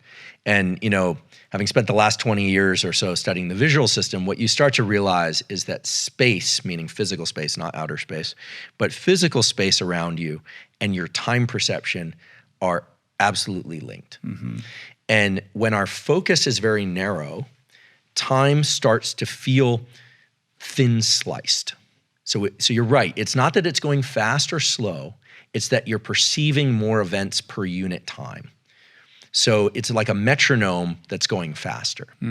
When our gaze is dilated, so when we're relaxed, there's actually what happens is the pupil kind of relaxes a bit. It doesn't always get bigger or smaller, but what happens is when we're relaxed, so if you view a horizon, for instance, or you go into what's called panoramic vision, so even though I'm looking at you right now, I can dilate my gaze without moving my head or eyes, so I can see the corners of the room and the ceiling. I can see myself in the environment. When we do that, our perception of time broadens and we feel like we have more time.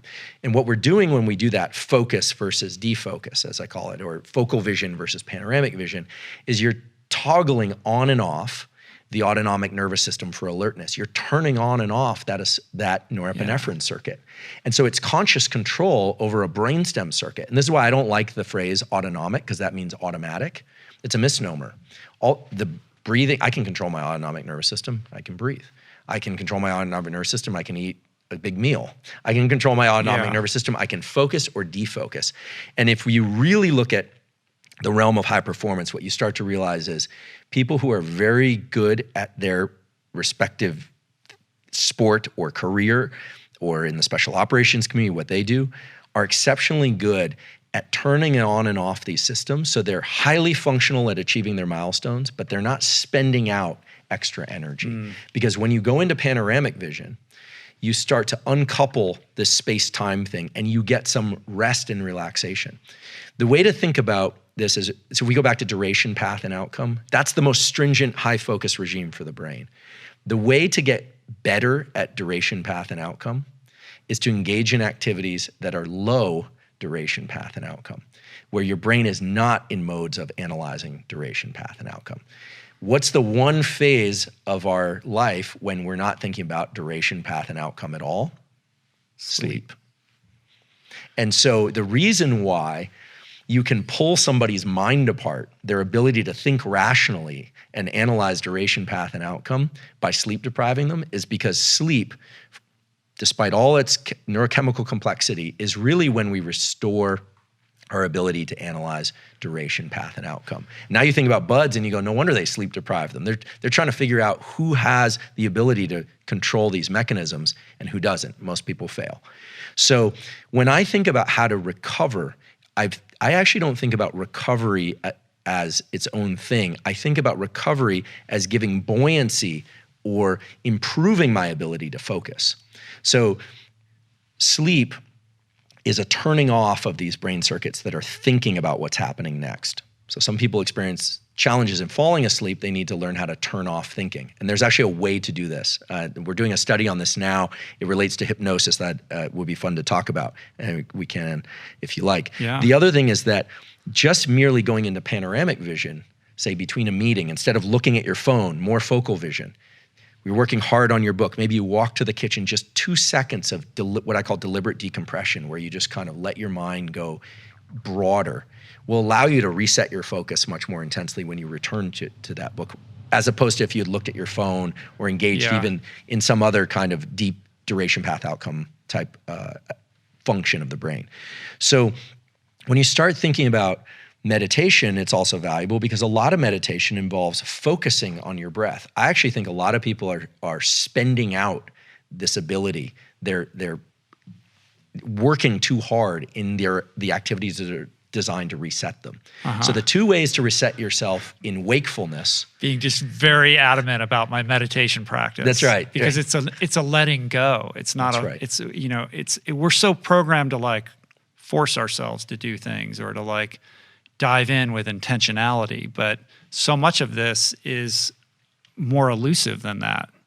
I think that we can all do ourselves a great service and perform much better in what we're doing by taking little micro recoveries in the form of dilating our gaze in between meetings, just for a second. Viewing a horizon is the best way to do it because it naturally brings the eyes into defocus. We're doing this in VR because we can control the visual environment completely. When you go into this defocus mode, you turn off that brainstem circuit, you're conserving norepinephrine for your next bout of focus and activity. Otherwise, you're spending it. And the brain doesn't care how you spend it. Doesn't care if it's on Instagram, doesn't care if it's watching the news. But learning how to defocus and then refocus very quickly can get you through a race that you wouldn't otherwise have been able to get through. It saves you energy and it builds energy. The other thing is we talk a lot about sleep, and sleep is extremely important, but there are other modes and brain states that can allow you to recover. One of the ones that I'm a huge proponent of and that my lab has been studying and other labs are studying is what many people call yoga nidra, where I've done yoga nidra a lot. It's a wonderful practice. Yeah. Just lying down and focusing enough of your attention so that you don't fall asleep and enough of your attention on and moving it around so that you're not really concentrating on any one thing. I fall asleep every time. I do too. I do too. But what we know, so I fundamentally disagree respectfully though, with the idea that we can't recover sleep that we've lost. Because what are we really talking about there? For me, it's the ability to perform these duration path outcome analyses. So in my lab, we have people do a cognitive task, and then we place them into these very deep states of relaxation through things that are kind of like yoga nidra. And people can find yoga nidra scripts out there. They're everywhere on YouTube, elsewhere. Or we have them do a hypnosis script. Hypnosis is very similar. Deep relaxation, wandering sort of attention, fairly narrow context, but it brings the brain into these unique states where you're neither asleep nor awake. And for people that have trouble falling asleep or trouble relaxing themselves, these kinds of practices are extremely useful because they're really teaching you how to turn off those modes of focus. So, we live in a stressed society. Some people are stressed because they're overwhelmed, but other people are stressed because they just don't know how to turn off their brain and fall asleep. And so if you want to learn how to turn off your brain and fall asleep, these practices are immensely useful. How do you practice hypnosis by yourself, though? So there's some scripts. I would recommend people go to one of the scripts on YouTube or there's some good ones. I've never met him. I don't have any relationship to him, but Michael Sealey, S-E-A-L-E-Y, Australian guy, has some really good hypnosis scripts. And they're just audio programs? Yeah, you just listen to them. And he's not going to make you walk off a cliff or anything. No. So stage hypnosis is very different. So I have a very close collaboration with a guy named David Spiegel, who's in our psychiatry department at Stanford. We're now looking at how daily breathing exercises can impact people's sleep and levels of stress. He's done a lot of work on addiction and trauma and pain management through hypnosis. And most all of hypnosis that's clinical involves bringing one's state into one of deeper relaxation, not full sleep, and then thinking about some behavioral change that one wants to make. These are ancient practices, really, And I think that they were developed by people that understood that rewiring of the brain requires focus and deep rest. What's interesting about hypnosis is it brings those two things together at the same moment. So normally you'll work really hard on something, then you'll sleep, and that's when the plasticity occurs. But hypnosis likely accelerates that whole process by having people enter a state of deep relaxation and focus at the same time, and allows those circuits to reshape themselves. And there's some published data from David's lab to support that. That's fascinating. So I think these practices are really useful. And I think that if you want to get better at performing, everyone now knows, thanks to Matt Walker's book and others, like sleep more, sleep better. But what if you have trouble sleeping? Well, or falling asleep? Well, we want to define what that is. Some people have a hard time turning off their thoughts. It's really hard. Remember, you can't do it. What you can do is to learn to control that perceptual window and distribute it so that your sense of time starts to kind of drift off and you end up in sleep more easily. And it's a practice that most people find if they do it for 10 minutes a day or so, they start sleeping much better within a week or more, and sometimes more. Sometimes people need some other help, like not drinking caffeine late in the day, et cetera. But that brain state of no duration path and outcome analysis is going to be the most restorative, and you can get it in wakefulness too. So taking a walk where you're just letting your mind go is very powerful. And the other thing that's powerful is optic flow. So self-generated optic flow by walking, running, or cycling shifts the brain into a state of relaxation that's not seen when you're stationary. This is well described in the neuroscience literature. For some reason, it's not well described in the wellness literature, but it's a real thing. When you move through space, you're active, there's a natural calming of the brain circuits involved in threat and threat detection. This is the basis for EMDR, eye movement desensitization reprocessing. The lateralized eye movements they have people do in the clinic, that kind of goofy looking thing while they recount a trauma. I've heard you talk about that to overcome fear and trauma. That lowers stress, and the rationale is that by coupling a low stress state to the recall of the trauma, it's going to allow people to reshape their relationship to the trauma, to tolerate the discomfort. And EMDR, my clinical colleagues tell me, works best for fairly well-defined traumas. It's not going to be like my childhood or a whole series of events, but for single event traumas or a trauma that's repeated but of the same sort, it seems to work best. It's not going to work best to completely reshape all relationships to all traumas, but it does seem to be powerful for a certain set of people. So basically an example would be if you got into a car accident and then you're afraid to get in a car or something like that, right? So you take this person and you submit them to this therapy where they move their eyes back and forth laterally, which seems absurd. Seems goofy. Right? And so this is supposed to help them get over their fear or their blockage? Yeah, so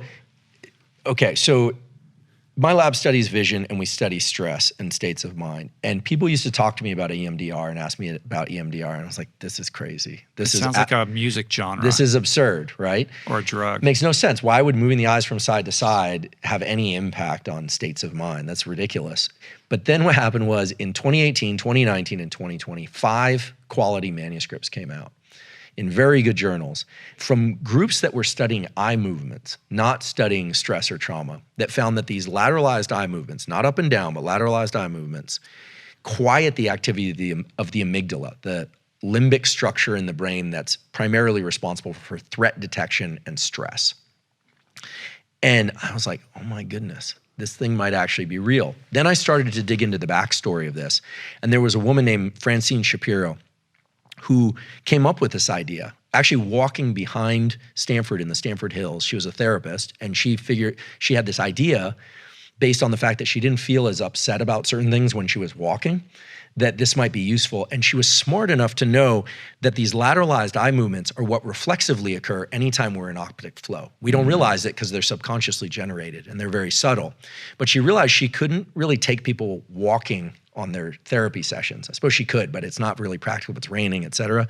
So what she decided to do was to bring the eye movement component to the clinic and had them move their eyes from side to side while they would recount these traumas. And people experienced tremendous benefit. And in fact, now there's a lot of evidence to show that these lateralized eye movements really do quiet the stress of the nervous system and allow people to continue to move forward. This is probably all anchored. I go back to that story of that deer that needs something. And as it's feeling that agitation and gets up and starts moving, the movement feeds back onto the brain to quiet that stress and anxiety so it can be observant of its environment. And that panoramic mode is what we are in when we are in a position to be very situationally aware. When we're stressed, we're going to have soda straw view of the world. Right, on one thing. This relates directly to addiction because I've spent some time at addiction treatment clinics and talking to people in that community. And it's very clear that, of course, there are a huge number of factors that play into why people become addicted and relapse, et cetera. But if you can get at people's ability to control their anxiety and their feelings of peak states and happiness, you don't guarantee, but you help reinforce the possibility that they're going to get sober and stay sober. As an addict gets more tethered to the idea that some substance is the thing they need, the progressive narrowing of the things that bring them pleasure, and everything else kind of falls away like portrait mode on the phone. They're essentially in a state of high stress trying to meet that dopamine need all the time, and they don't see other possibilities. The reason I mention not just stress and treating stress to get at addiction, but also pleasure is that we've also seen this. When do people relapse? When they're feeling really good. When they're feeling really lousy and stressed, and when they're feeling really good. Yeah. They've been sober for 5 years. We hear about this in the news, usually from celebrity examples. People have been doing great. All of a sudden, they're back in treatment. And you're like, what happened? Well, what happened was the dopamine circuit from other things, maybe a great life event or things are going well, or stress, the loss of a job, everything crashing, puts our visual system and the rest of our brain into a myopia. We literally become nearsighted, and the dopamine system says, that's the only thing that's going to get me out of the mode that I'm in. They literally don't see the other possibilities. So some of the work that I'm starting to get involved in now is to try and inform the addiction treatment community, the trauma community, that there are ways to use action in the body to move people out of states of myopia, nearsightedness, and this is kind of a cognitive nearsightedness, and allow them to start parsing their time perception differently. It goes right back to time perception. When an addict needs something, their sense of time is fixed to the retrieval of that thing or the reaching that thing. And then when they can dilate their sense of time, they realize they have time for other options. But until you can dilate that, there's really no chance, frankly. You can't find a way in. You can't find a way. You can tell somebody you're going to lose your kids and they'll do it anyway. And that just tells us we need another route to it. And so one of the things I think is powerful is to think about how can we leverage the visual system? How can we leverage the diaphragm system? In the same way that you would tell somebody who's has cancer or needs a surgery of a certain sort, like we need to leverage certain technologies. Well, we need to leverage certain inborn technologies of respiration and vision to be able to access states of mind that will allow us to make better choices. For the addict in that really nearsighted view, fixated, there is no other choice. And I think those early years of skateboarding and being, feral, it showed me that the people I knew that became addicts, and frankly, I know some adults who have become addicts, even who have very quote unquote functional lives. It wasn't just them. Those people, we like to think they're making a bad choice, and they're making a bad decision. It's unclear to me whether or not they have a choice in those highly myopic states of mind. And so what we need to do is we need to dilate their perception of the world around them. We need to dilate their perception of time. They need to learn how to relax themselves so they can actually see other options. And it all relates to how the visual system and the breathing system relate to autonomic function. Addiction is the perfect sort of laboratory to do this, and it's so important, I think, because if it were simply the case that people just needed family support, and which they do, and they needed encouragement, and they need discouragement about making the wrong behaviors, then we wouldn't even be having this discussion. It's so much more complicated than that. It's so much more complicated. The thing, I think all of those are really powerful tools and important things to look at with respect to the addict mentality or that disposition. there has to be a level of self-awareness in that addict that the decision to pick up the drink or to use the drug begins so far in advance of the actual behavior. By the time they actually pick up that drink, there's no getting in the way of that. Like, that decision has so much momentum behind it that it's almost impossible to reverse. So a breathing technique or any technique at that juncture is unlikely to be successful. So it's about recognizing, when that state is starting to shift in that direction, whether it's days or hours or weeks before the behavior choice, to intervene at a place and time when you can actually have an impact. I agree. I think that it's always an uphill battle with addiction, at least at first. But even, just given the numbers on relapse, I think what was it that someone once told me? I don't know if this is actually true, but for most people, but he said, a recovered addict told me, that every day he tells himself, no matter how far I drive, I'm always the same distance from the ditch. Yeah. The addiction community has There's so many awesome. There's so many great takeaways from it. Yeah. What's interesting is there's some verbiage around the yogic community that is very valuable. I can't recall it off the top of my head, but they talk about the great support that one can get from learning to access brain states of timelessness, sleep being very restorative, wakeful, deliberate disengagement being very restorative, maybe meditation, maybe through yoga nidra, maybe through simple, quick breathing techniques, but being able to dilate and contract one's sense of time and not being locked to one kind of space-time regime. The ability to recognize that I'm not seeing clearly, right? I see what I see, but I don't know what I don't see. The ability to introduce that understanding for somebody can be very powerful. And I think we need to give them tools that they can look to very quickly. I don't think we're ever gonna have a treatment for addiction that's in the form of a pharmaceutical, like one pill. Because if you start tapping into the dopamine system itself, you start degrading other aspects of life. So I think one of the reasons why addiction treatment is so complicated is that you need many elements, but the elements that come from the person themselves are ultimately the most important ones, of course. And I think physiology and neuroscience does have some tools that can lend support to that. Yeah, it's interesting. I mean, I think that every couple of years you see new science emerge on addiction, and there's some new protocol, and 12 steps constantly getting thrown under the bus, and 12 steps what got me sober, and I'm very rooted in that community.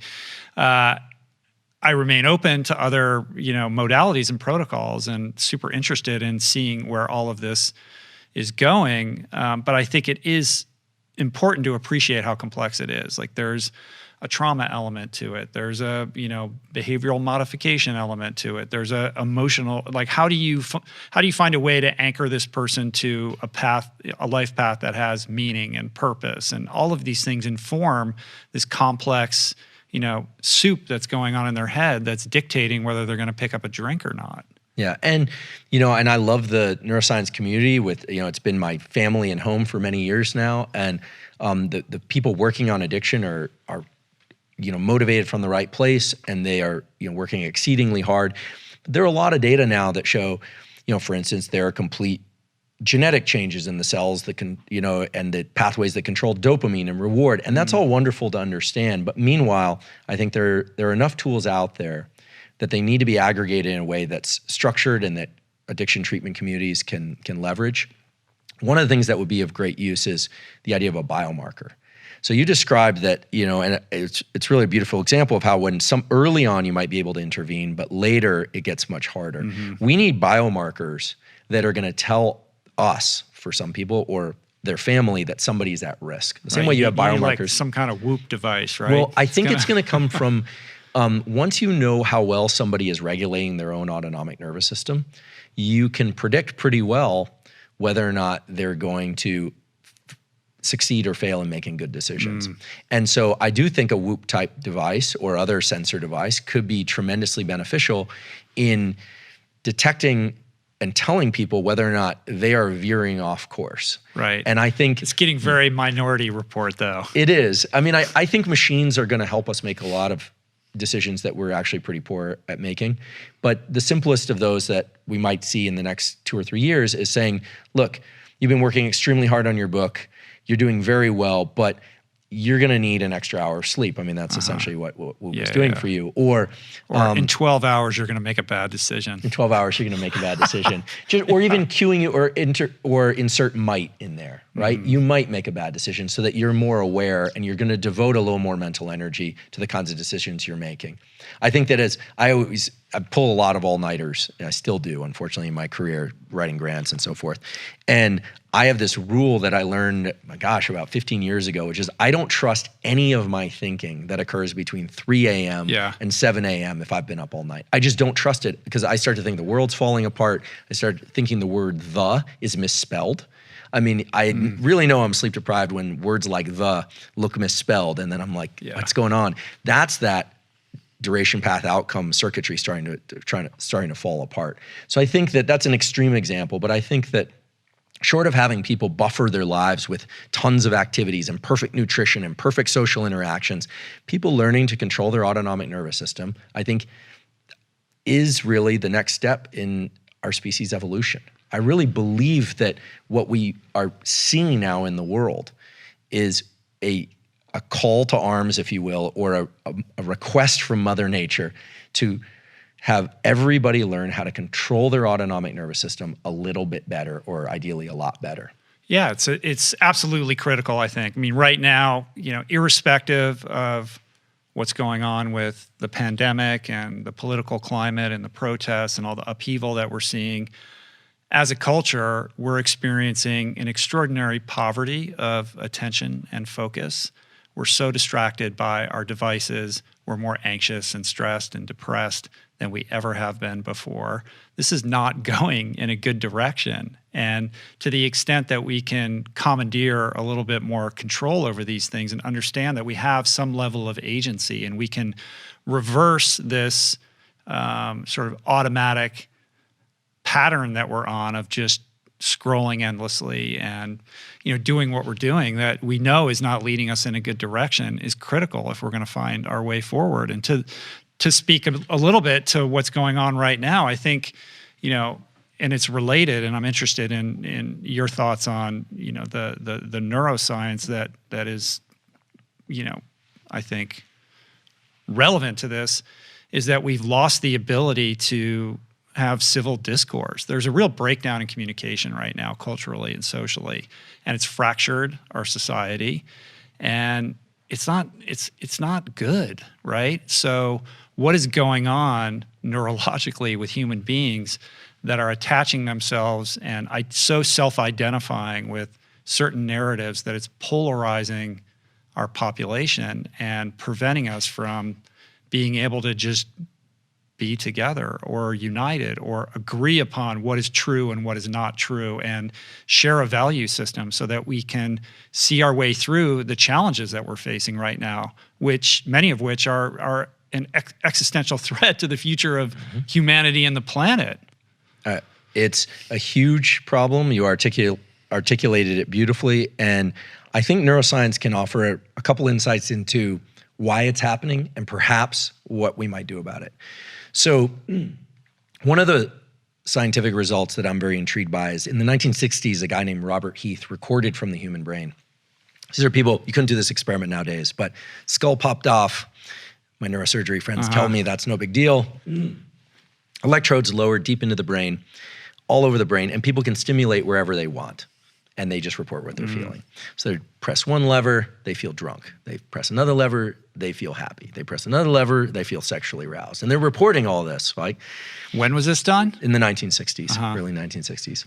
Several times, actually, and published twice, essentially the same data, different populations in the journal Science, which is sort of our Super Bowl, Science and Nature, Cell. Those are the big ones. Journals, that is. So the number one brain area that people want to stimulate, they finally hit this lever where they go, oh, I like that. And they just keep hitting that thing and hitting that thing and hitting that thing.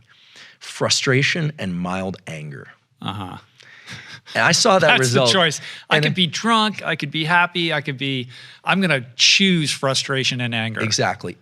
Wow. What that told us is it's clearly tapped into the dopamine reward system. It feels like a hit of dopamine to them more than anything else.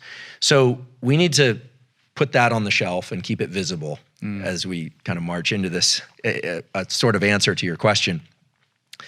The other thing is an understanding that, and there's some recent data on this that are really impressive, not from my lab, but from another lab, which is that beliefs and information that supports our prior beliefs also increases the activity of these reward systems. So the more I see stuff that verifies what I already think or feel, that they are bad and they are good, or that we are good and they are bad, the more dopamine and adrenaline is released into my system, which we now know from our discussion a few minutes ago, changes the way I view the world. It actually changes the way I view the world. It means that I'm going to see certain things and not see others. And this also relates to the auditory system. I'm going to hear certain things and not hear others. The things that verify my beliefs I'm going to feel rewarded for.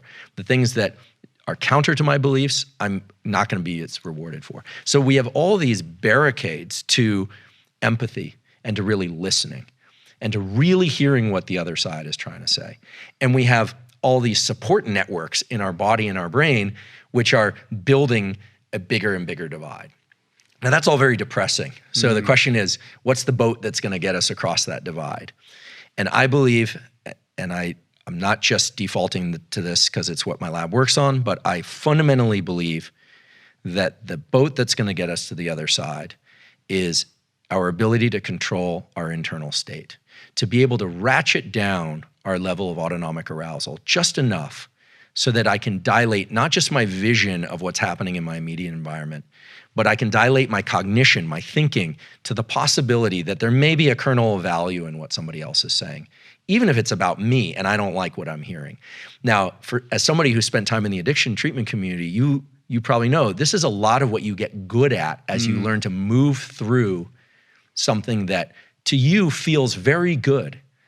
And you know all the reasons why it would probably be good to change it, but you know what? You don't want to because it feels so good. So we're talking about an addiction to entrenched thinking. We're talking about an addiction and neurochemical systems that support lack of change, my refusal to change, and stubbornness.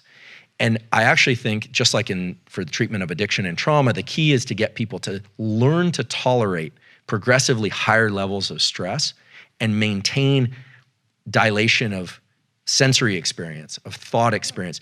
We've got to create some small little portals through which information can come in. A lot's been made of mirror neurons. I hate to break it to the crowd, but the data in support of mirror neurons in humans is not that impressive. And now the mirror neuron people are going to come after me, but fine. There are circuits in the brain that control emotional contagion, and those are what's powerful. My ability to recruit you into stress is much more powerful than my ability to recruit you into empathy for something good. That's a well-established neurobiological fact. Or empathy for someone's perspective that I'm fundamentally going to disagree with. Right. So I think there are three gates to getting there. And by there, I think I'm referring vaguely to the idea that we need to increase our level of understanding, at least our level of discourse, so that we can really hear other people's ideas, even though we don't like the way it feels, and we love the way that we feel. This is what that result said. We love the way we feel. We don't like the way other people feel. The first thing is to bring the level of urgency that we feel internally down. We need to learn to calm ourselves in order to really have the information start to come in. Now, the system right now and people out there, everyone's in a frenzy. And you can see it, the collective conscience is kind of losing its mind. It's kind of out of its mind. We need to learn how to turn off those amygdala circuits. So are we all gonna get together and do EMDR? Probably not. Are we all gonna get together and do breathing exercises? Probably not at scale. What we need to do is start to figure out how we can, I think, especially for the next generation of kids, how to teach them to regulate their nervous system so that they recognize that pulse of adrenaline as placing them in a compromised position. Like, we have to leverage the idea that being able to hear and listen hinges on the ability to be calm. So therefore, the ability to be calm is crucial to hearing and listening is crucial to our advancement as individuals and as groups. The problem is everyone's been trying to do this backwards. They've said we all have to get along, we have to cancel culture, we all have to listen to one another. And I think, again, we have to start from the inside. We have to teach it physiologically. Now, I don't have a master plan on how to do that. But one of the reasons I'm here and one of the reasons I'm, teaching neuroscience on Instagram and not just in my laboratory is until we can learn to regulate the self, I don't think we're going to get where we want to go as a culture. I think it really does start with our own individual ability to do that. And so, David's a really good example, for instance, of somebody who learned how to deal with his own internal mess and build something beautiful out of that. And he continues to do that. And everyone's got to find that process for themselves. And whether or not you have a perfect family or whether or not you consider yourself the most inclusive and accepting person in the world or not, everyone needs to learn how to do that for themselves. And everyone thinks we do it pretty well, but I think it's clear that none of us do it well enough.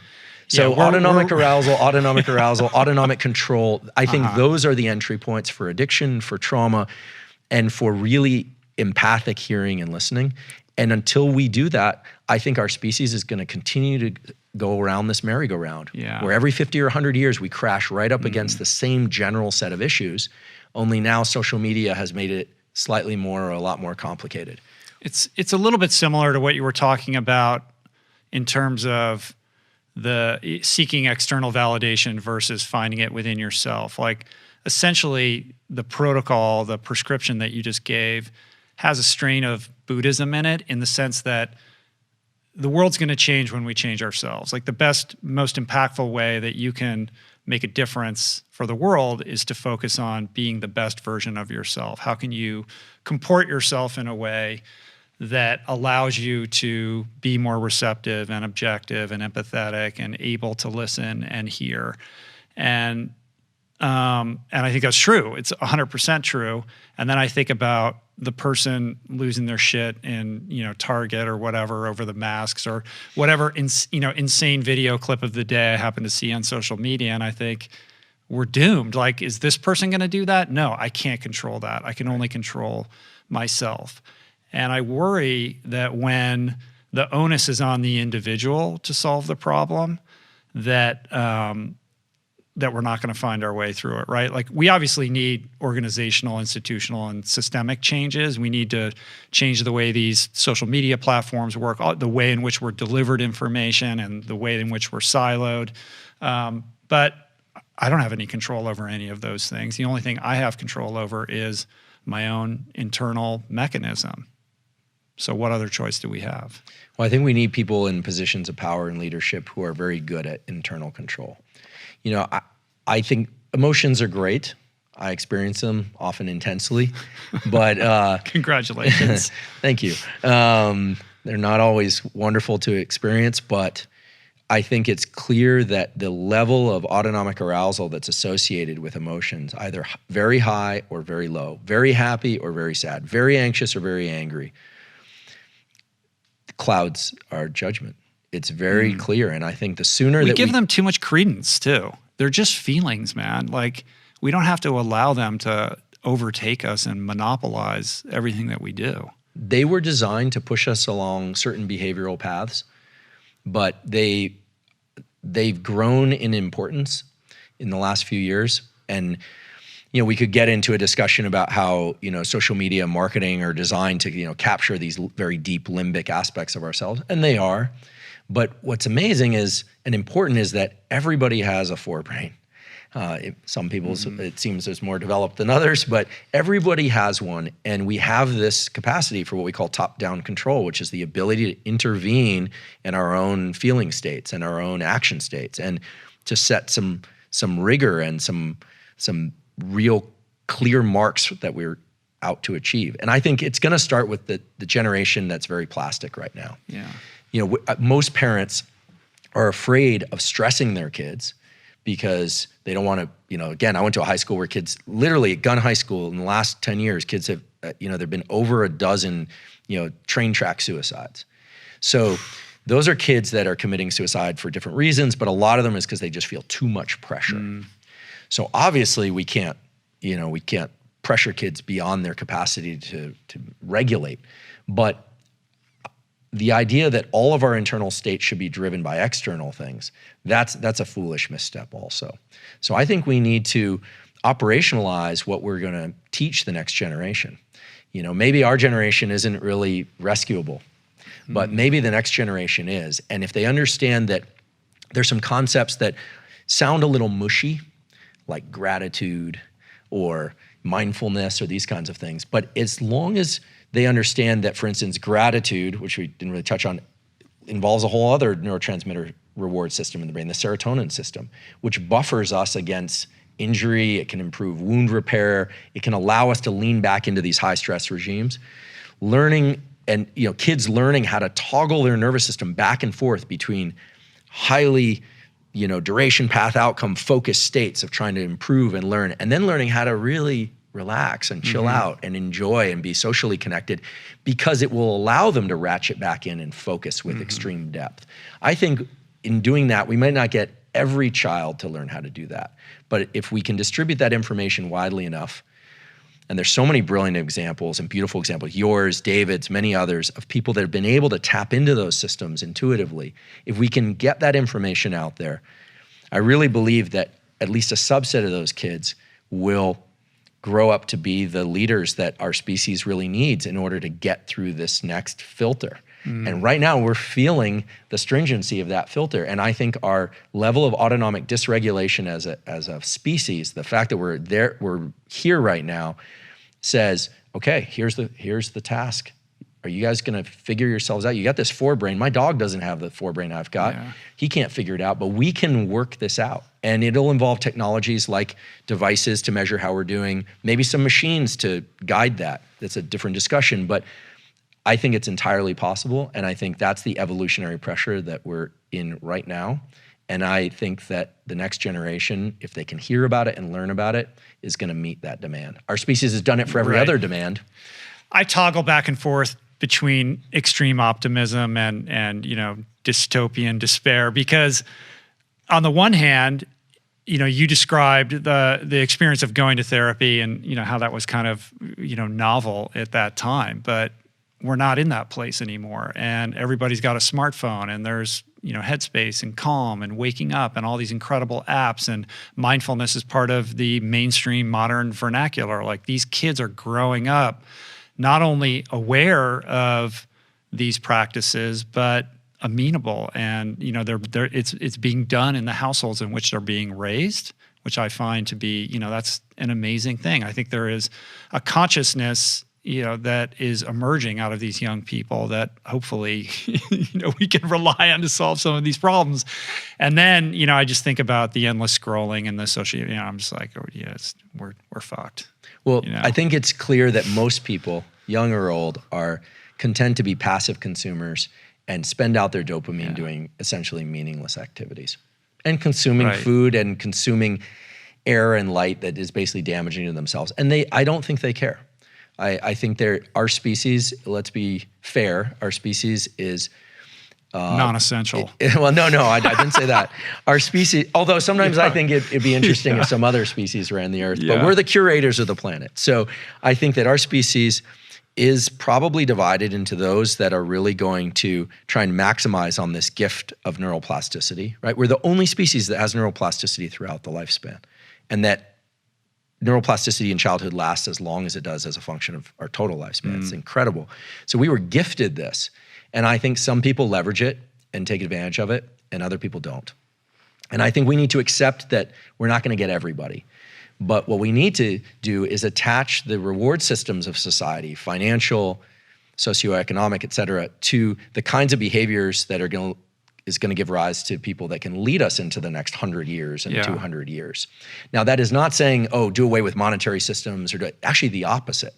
I think that once people start to realize that you're high-performing elite military, you're high-performing athlete, you're high-performing academics, you're high-performing business people, they actually have practices that they use to regulate themselves in order to not just perform better, but sleep better. And not just to sleep better, but to listen better. Not just listen better, but incorporate ideas that allow them into states of creativity and states of mind that really lead to new and exciting ways that humans can interact. And many people will just be consumers of everything they produce. Well, all of what's great about new media is that we've democratized access to this information, and we're able to realize that that these people are not just freaks of nature, but that they have a methodology and they've created this canon, this toolkit, and these practices are available to everybody. And you have people like David who are explaining this in very plain terms, that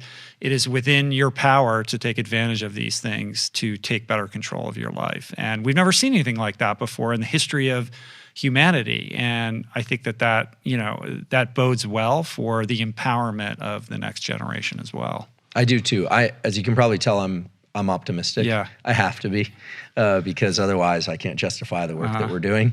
But I think that there's so much interest now in psychology and the brain and the self, in physical fitness, which, I think it's fair to say is inextricably linked to mental fitness. And the fact that people are so curious about what other people are doing and what are the paths to success, and what are the resources for trauma and addiction. I think there's been a kind of swarm of information. It's been hard to sort through, but I think 2020 is our is our sort of call. I keep calling it a call to arms, and because I guess I do feel that way. It's very serious. This is serious business, and this is the time for us and the next generation to step up and to lead people toward a place where we can function better, and where the next generation will reflexively function better. That's that beauty of early childhood, is that if some of this stuff is taught and passed off, it's not gonna be perfect, but there'll be a generation of people coming up that will naturally understand stress and agitation as taking them off their game and leading to bad decisions, and will make the appropriate adjustments. And there are people that read David's book and your book and will see the possibility of doing something differently with a terrible childhood or a brutal addiction. And I think we need more stories of success. I think it's easy to look out there and see all the things that are going wrong, and we need to keep paying attention to those, but we need these beacons that draw people forward. And I say that from a place of experience. I mean, I used to have to find it in books in the bookshelf. There was no online back then, or in mentors, and you have to forage. I think kids, they have to have that foraging capacity. They can't just sit there and wait for it to rain on them or for a parent to dump it on them. But I trust that they're out there and that they're gonna figure it out. Just like you're doing on Instagram, you're dropping these videos basically every day, right? Like more little lessons on neuroscience.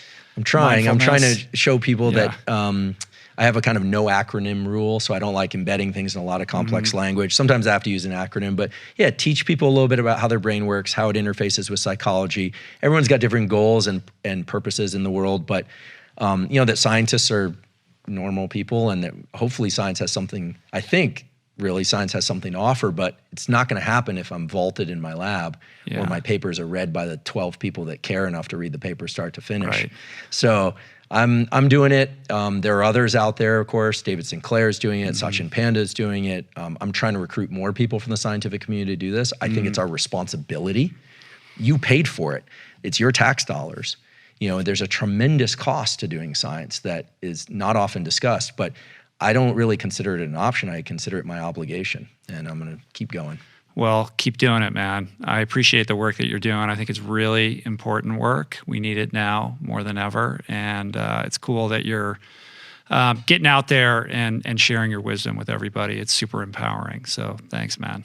Thank you. Appreciate it. Really appreciate the chance to be here. If you're digging on Andrew, best way to find him is on Huberman Instagram. Lab? Huberman Lab. Cool. Yeah. All right, man. Coming back. I made all these notes, all the stuff I wanted to talk to you about. We got through like 10% of it. So if you can come back and talk to me again. I tend to run. I no, realize it's great, I'm pretty man. verbose. Yeah, I just was getting out of the way, man, to listen to what you had to say. I appreciate it. Thanks, man. Thank you. Peace. Plants.